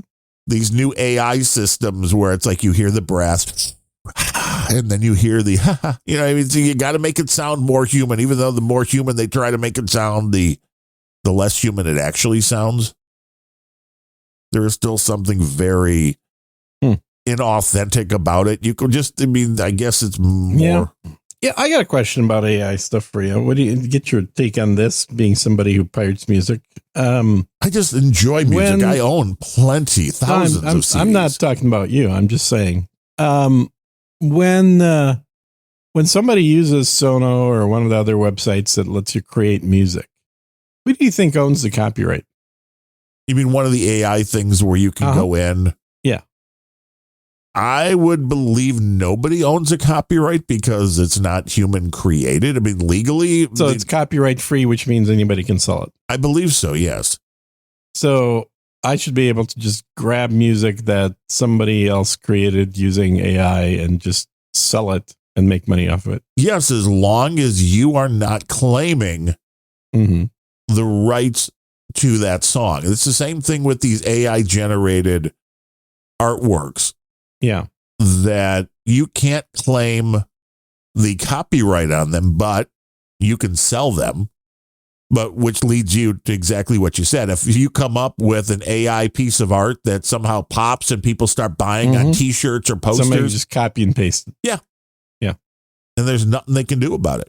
Yeah, it is an interesting area. I think that the companies making the AI products are kind of dumb on this. They should have ensured that they retain the copyrights to all these things. I'm not sure. I mean, Adobe's not dumb. Adobe does retain the copyright, but the other companies, the small AI companies, do not. I'm not sure you can claim a copyright on something that was AI created. Yeah, you can. I don't think you can. Why? Because the law says, or the copyright law says, it has to be human created. Now, I know the arguments going into this are, well, the human creation part is those 5,000 words I put into the prompt. Or like the 5 words I put in. Right. Which is even better. Like, hot chick trampoline. How much effort do you think I put in when I press a button on the camera? Well, but that's a copyrighted image. It is. Yeah. And there have been cases there as well where people are like, but wait, somebody used my camera. Well, no, but whoever presses that button at the time. The button presser. There was a famous case of a nature photographer whose camera was stolen by a monkey. And the monkey did some selfies. Got some good shots. And no, people, I'm not being racist. This is an actual story. It's an actual monkey. Yeah. For the Democrats in the crowd, no, I'm not being racist. And this camera was reacquired by the photographer. And when he started looking through, most of the photos were garbage, but he had one where the monkey was looking right into the camera. And it was a pretty cool shot. And so he sold it to National Geographic or somebody else. And then he saw his image published somewhere else. And so he sued, as a professional photographer should.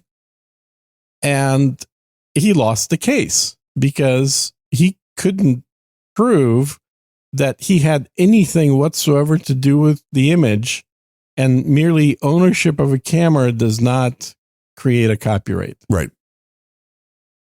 So the monkey owned the copyright. The monkey could be rich. Monkey should be rich. The ChatGPT went to the AI.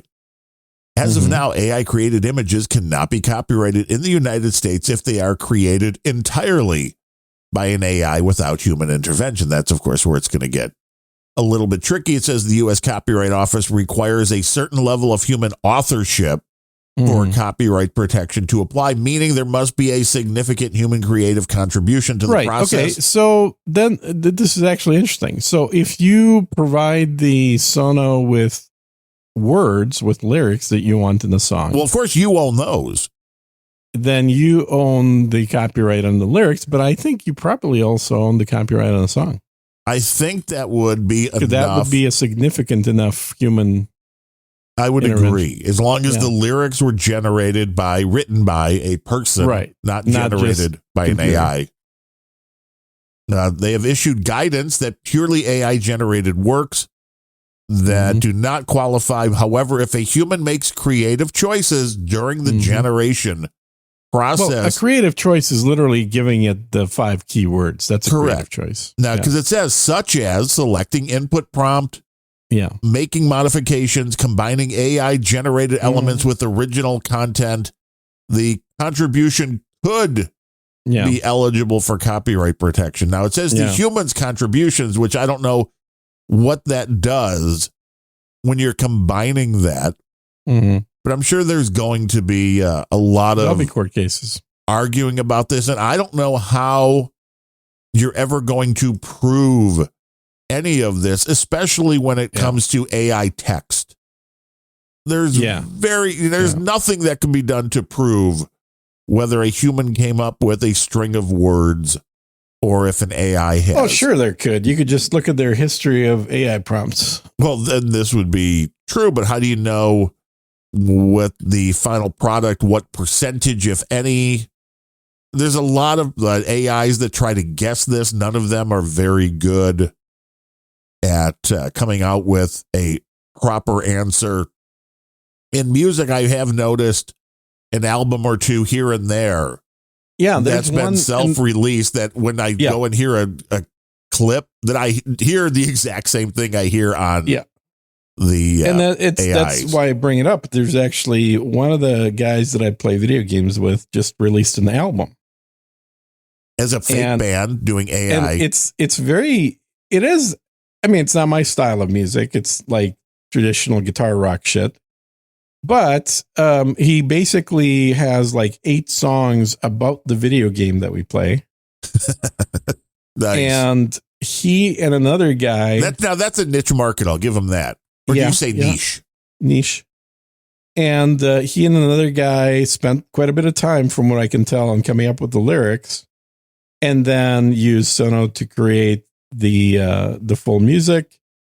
And then when they got 8 songs, they actually published an album, and it's on Spotify and it's on Amazon. You can buy it. And I started thinking about this. I'm like, well, okay, how much copyright can you have if you're using AI tools?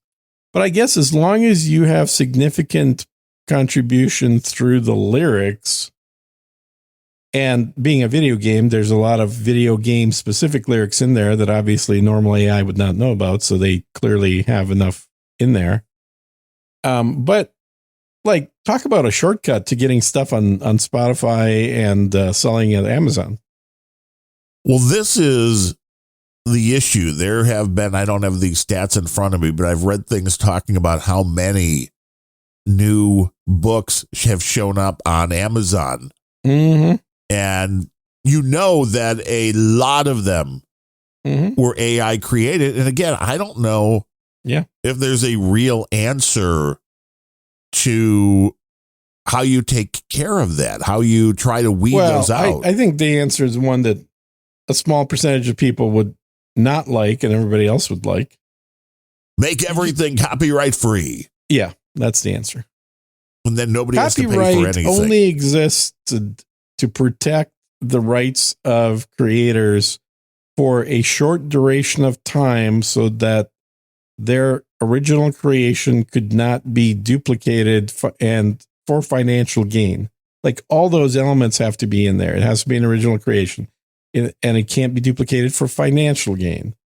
And, kind of like making money off playing copyrighted music. And these laws are not like the same statute of laws as your right to free speech and gun rights and everything else.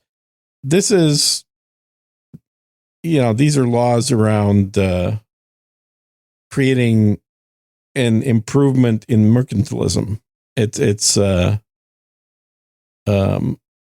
We may be at a point where it is no longer advantageous to have so much new content.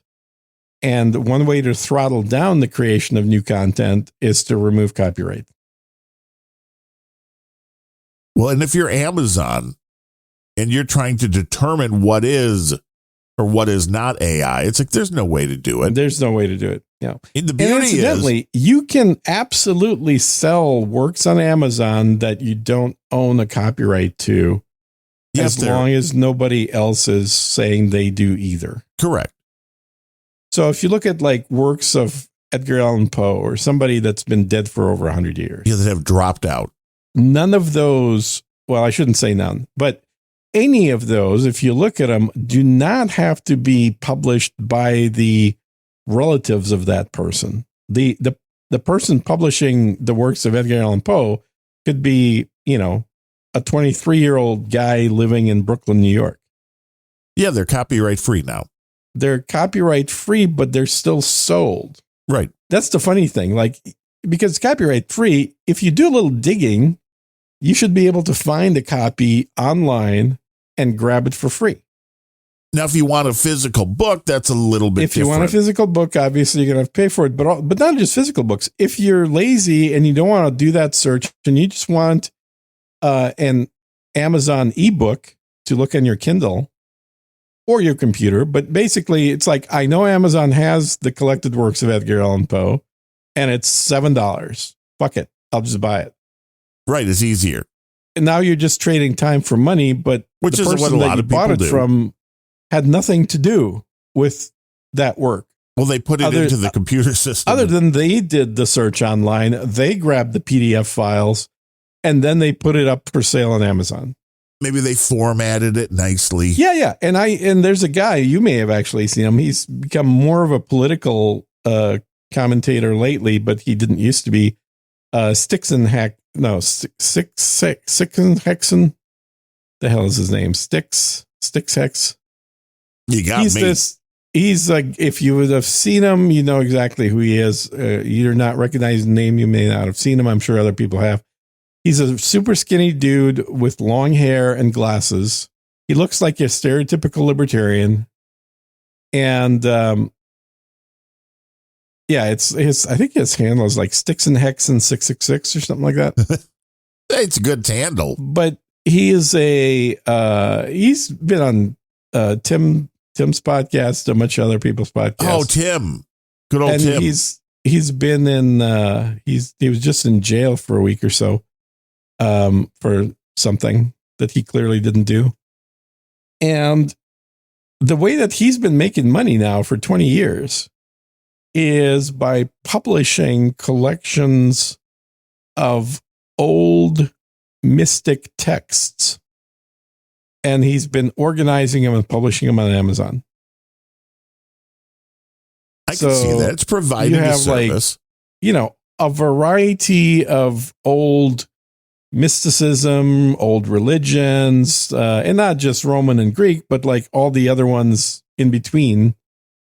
And doing it not from a historical sort of college class history of religion kind of perspective, but like for people that actually, let's say you want to practice Mithraism. So you want to get all the rituals that people that were practicing and worshiping Mithras used. He's got a book for you. And he's making like a 6-figure living doing this. Well, I can see that, especially if he's essentially the editor. Well, if you're going and unearthing whatever word you want to use. Well, you're unearthing by doing a Google search and finding something somebody did. Yeah. Well, it depends. Now, I mean, that you could probably still make money at, but less useful 6 than figures. If you can go and find a book that was printed 75, 100 years ago. Yeah.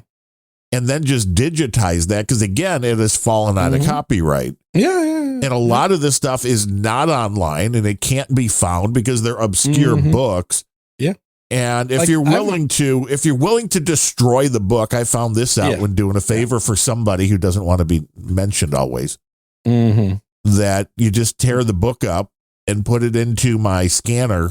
That is a, double-sided, whatever you call these things. And it just goes through like it's going through a copy machine. And then it goes through the text, the recognition, and puts it into editable text. It's like, this is a really good way. If you're willing to, and I know there are people that have machines now that you could just put the book down and flip through it if you don't want to destroy the book, where it'll take the photo of it and kind of do a similar thing.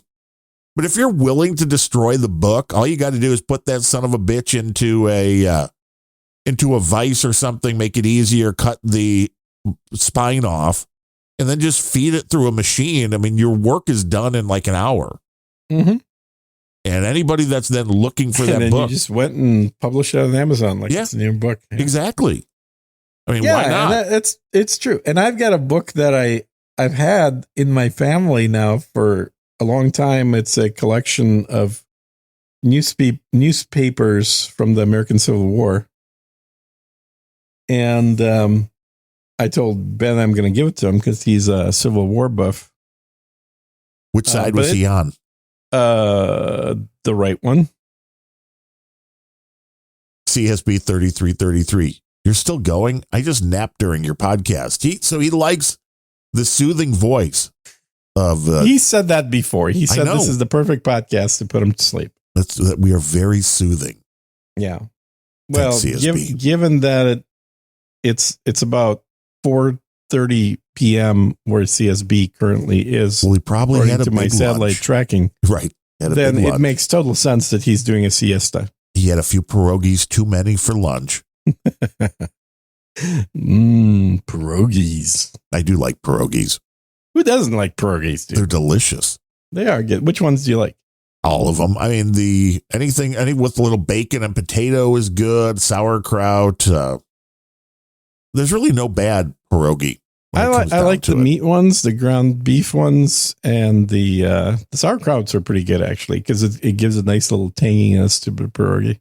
And you have to warm them up, or you have to put them in the boiling water, and then you need to finish them in a little butter in a frying pan. I like a little crispy on the outside. Hey, CSB, what do they call the sweet ones? The ones with these like dessert filling? They have Are they still called pierogies, or is there? I thought there was a different name for those. I don't think I've ever had one. I mean, I know there are different. They make them. Yeah, I mean they're not identical, but it's the same concept. It's basically a wonton with sweet filling. Oh, sounds good to me. Yeah, with cherries. So you're giving this book to Dude Named Ben of the podcast that you guys do together, the Just Two Gay Old Boys, is it? Something like that, yeah. Yeah. With guns. Gay boys with guns. Is that it? Gay boys with... Yeah, he's going to... You know, he does listen to this podcast. He's going to love that. I know. If he's listening, I mean, he's on my... on the signal now, so I mean, we'll know. And he even donates, from what I remember. Well, once we called him out for not donating, he donated. Mm-hmm. So you should call him out again and be like, dude. I didn't call him out at all. I think it's a waste of his, but he should be donating to me. No, Sir Gene Speaks, the show that's on permanent hiatus. It's not on permanent hiatus. I might be back at some point. You never know. You never know what can happen. Elon could show up at your door with a new mirror and say, Gene, come work for me.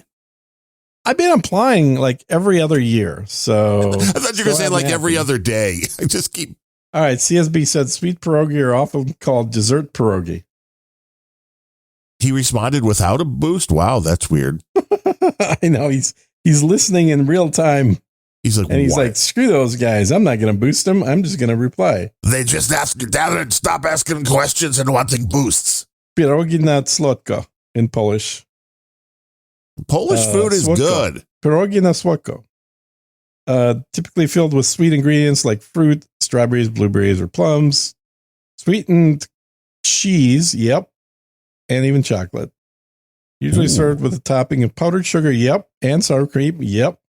Okay, I gotta find a place that serves exactly this. right. So that's still pierogi. Okay, gotta find a local place. I can't even remember the Russian name for these things, but there is a different name in Russian for the sweet ones versus the savory ones. It's getting harder to find the Polish food. It's getting easier to find the shawarma. I can just say that in this area. Yes, I'm sure of that.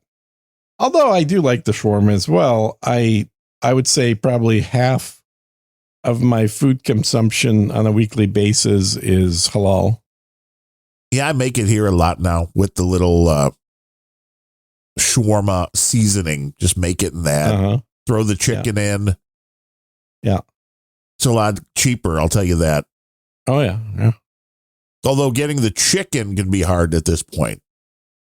The tenderloins, anyway. See, I'm lazy. I could buy the breast and then cut everything up, but it's like, well, they make them in the tenderloins. They're just out of them most of the time, or the pricing is insane. Yeah. Yeah, I find that at HEB, my local grocery store, there's some weird pricing going on because, like, I can buy a whole roasted chicken for $5.99. Right. However, I can also buy chicken breast from the roasted chicken, which is, from what I can tell, what they do with the chickens they don't sell. Right. They then split them up. They rip out all the meat off of them, and then sell the meat separately. But that's $10 a pound. Right. Okay. That chicken is about 1.5 pounds. Yep. There's maybe a little less than a pound of meat on the chicken breast, because that, let's face it, that's the heaviest part of the chicken. Yeah. Is the breast. Big breasts. So let's say that it takes 2 chickens. They sell them for $5.99, and it's $10 for a pound of the chicken breast. So they're basically charging you roughly the same amount if you just buy the chicken breast pre-stripped as buying 2 chickens, but then you get all the other bits of the chicken for free. Yep. Chicken bits. And I don't know about you, but like lemon pepper roasted chicken skin is so fucking good. Well, that's what sells it. Right? It's that crispy skin that has the lemon pepper flavor on it. And it's the first thing I eat. Like I rip the skin off chicken. I eat the skin. That's not healthy, Gene. Yes, it is. It's perfectly totally natural. Healthy. What are you talking about? Makes my bones bigger. Mm-hmm. Did you need a bigger bone? Did you need a bigger bone? Yeah, it helps. Gene's in search of a bigger bone. Bigger bone, yes. You and Dude and Ben have about the same 7th grade mentality, but okay. Yeah. We're trying to elevate this show to at least to the 8th grade. To the 8th grade? Yeah, you're doing a shitty job. But I've noticed that too with the rotisserie chicken. Yeah. That they just strip the meat off and then put it into a package as well. And charge more. Like shredded rotisserie chicken meat. Yeah. And it's like 3 times the price. Why? Because it was the chickens. We know it was the ones you didn't sell that you put through the machine. Then exactly. Like that ought to be at a discount, not an up fee. But it's for your convenience. We've done this for you. I guess. I mean, it's not that hard. Seriously, it is not much work to buy a rotisserie chicken and then use a fork on the chicken breast for literally 1 minute, and you'll have exactly what they sell for a higher price. Well, most of these places, including Costco, use the rotisserie chickens as a loss leader to get you into. You're right. So it makes sense just to buy those. And I had a friend do that. In fact, one of the No Agenda producer guys here, I think he's the official No Agenda armorer, if I remember right. Ooh, now that is a title. Yeah, or he used to be before Adam moved. Anyway, I think he's got a different one now. But you got a new gun guy? Yeah, he's got a new gun guy. Yep. Well, who's your gun guy? I mean, you've got a lot of guns. I am a gun guy. I don't need a gun guy. Gene is the gun guy. He's somebody else's gun guy. I'm just my own gun guy. Got enough guns? I used to be somebody else's gun guy and no longer somebody else's gun guy. Uh-oh. This sounds like a lawsuit waiting to be unleashed. Oh, I bought a new gun. Yay! Uh-huh. What'd you get? You can never have too many guns. I can only use 2 at a time as far as my current skill level. You slacker. Only 2 guns at a time? What's up with what are your feet doing, man? Come on. I have to train for that so the feet can pick up an AR and go. You're definitely missing out if you're not using your feet with a gun, then So did you buy a rifle? IWI, who is one of my favorite gun manufacturers, has a gun that I didn't own, and I hadn't seen that they had one. And so which maker was that? IWI. I don't know if I've ever heard of IWI. Israeli Weapons Industry. Oh. Yeah. So I picked up the IWI Carmel. Is that a pistol or is that It's a rifle. Nice. Yeah, it's a nice fully automatic 223 rifle, folding stock, the whole works. 500 capacity. Yeah, at least 500 capacity, exactly. I've got most of their guns. I've got a Tavor, I've got the Masada, I've got the Jericho, I've got the Galil Gen 2. I don't have an Uzi. Never got an Uzi. Where are all the Russian guns? You can't buy them. These are the best. Fucking import bans. Really? They import everything, man. Yeah, nope. Can't import a Russian gun anymore. You have to go to like Cuba to get those. Yeah, you probably get them in Cuba. Otherwise, Canada. Cyprus is good for that. That where you go for all of your illegal gun trading. If you want brand new, never used American rifles, you get them in Cyprus as well. Cyprus is the place to go for all of your gun needs. It's where all the Ukrainian stuff goes. You gotta love the Ukrainians. Mm-hmm. Yeah, they know how to sell shit. Well, they know how to file off the serial numbers and make sure it can never be tracked back to you. Oh, they don't even do that. Not at all. No, you just get it. So basically, they unload the American firearms in Lviv, and then a truck drives it down to the southern border, where it gets loaded on a boat and goes directly to Cyprus.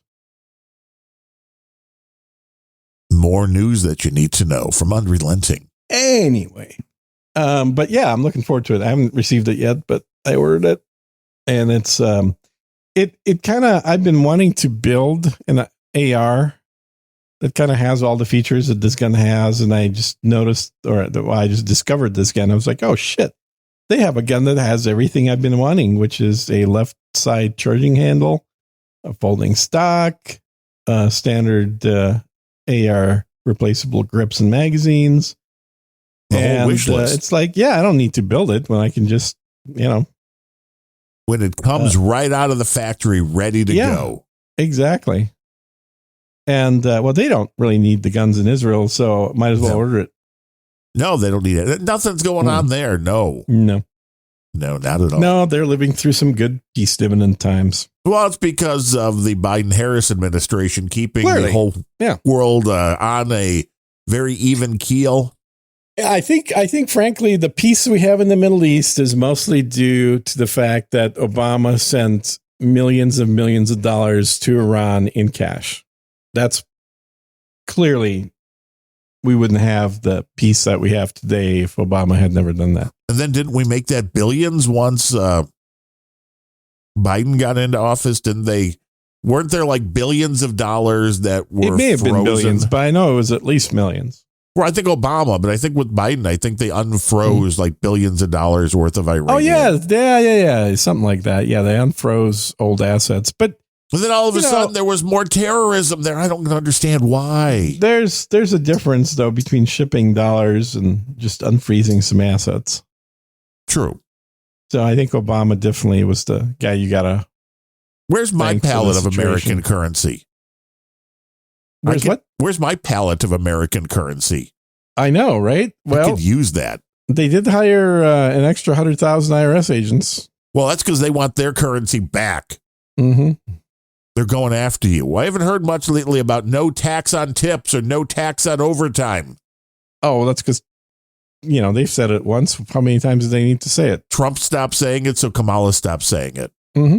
And did you notice, like, within 48 hours of her, well, my plan is to give black men loans that they'll never have to pay back. Mm-hmm. 2 days later was like, oh, no, we're not going to do that. We're going to open that for everybody. Why? Does anybody? She's allegedly was a prosecutor. Obviously, doesn't understand the Constitution.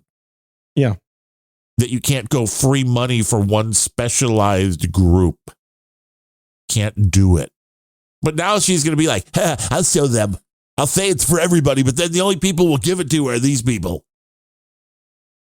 It's the world we live in. So you're saying she's trying to buy the vote? Yes. What? Absolutely. No, that's impossible. It would be illegal, so of course that could never happen. That's what I mean. Yeah. I know. Mm-hmm. Well, this is how far down you have gone, the rabbit hole. You have Barack Obama calling out black men saying, let me talk to you. You just don't want a woman president. It's like, well, no, they don't want a moron president. Yeah, but she's a woman. Right. And she's black, even though she's been all sorts of. She's so not black. And this is one thing I got to say, that Candace Owens has found a topic and then dug into it like only a woman could. She's not letting go of this. She's like, Kamala Harris has zero black blood in her.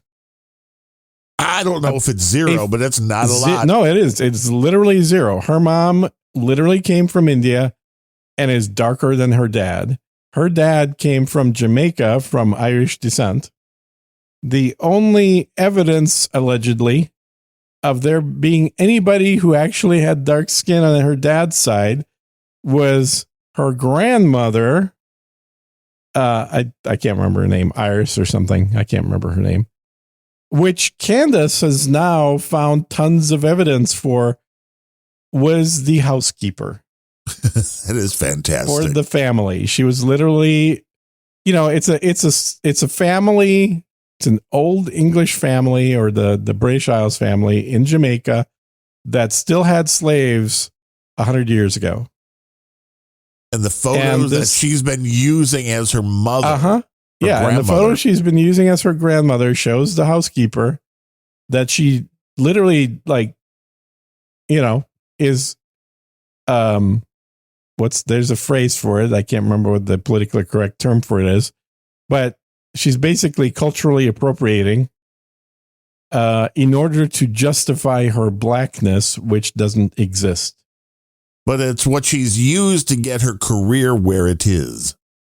Well, certainly where she used to get her scholarship to college, that's for sure. Yeah. I mean, she's not going to back off of this. She's going to keep insisting. But what Candace has found is actual evidence of the children, like the fact that this woman had a child who was not Kamala's father, and there are birth records of that. There's no birth record of this woman having another male son at the time that Kamala's father was born. And there's a whole thing with last names to where, she clearly had a different last names, but as was the case with most of the slaves in these plantations, the slaves were referred to by the last name of the owners. I mean, there's a whole slew of stuff she's dug up, and she's been interviewing other relatives, like distant relatives of the family, and talking to all the Jamaicans and everything. And it's like, the reality is Kamala is 50% Southern Indian, and South Indian people have very dark skin and darker than Kamala's skin. And the other 50% is from this Jamaican father, who had now, according to Candace, zero black blood in him. He's got certainly some, Latin American blood. I think we should demand a DNA test. Well, that would be interesting, because I think that would probably show that she has no actual black genetics. Then would Barack still be telling the black men to vote for her because she's black? Well, Barack is there's that. I mean, he was born in Hawaii, right? Which technically makes him American, at least as far as they say. In the Kenya region of Hawaii, right? The Kenya region of Hawaii. But really, I don't think it's indisputable that he's got black genetics in him. But whether he was born in the U.S. or not is a different matter. But even if he wasn't born in the U.S., I think it's always been a moot point, which is why I never understood why people really tacked onto it, even though it does look like a fake birth certificate. But he could have been born in Kenya, but his mother was an American. So who cares? It doesn't matter. Right. Even if you were born there, your mom being a citizen would have made you a citizen. You could still be a president if you were born in Kenya, as long as one of your parents was an American citizen at the time of your birth. You're expecting people to use logic and facts, Gene. Come on. Now, why they had to fake his birth certificate, I don't know. I don't see what would have been so horrible if they would have just said, yes, he was born in Kenya to an American woman. What? So what? Right. It didn't disqualify him from anything. No. Hey, look, Adam Curry lived in Africa through his childhood. His sister was born there. Doesn't make her any less a spy. I mean, any less an American.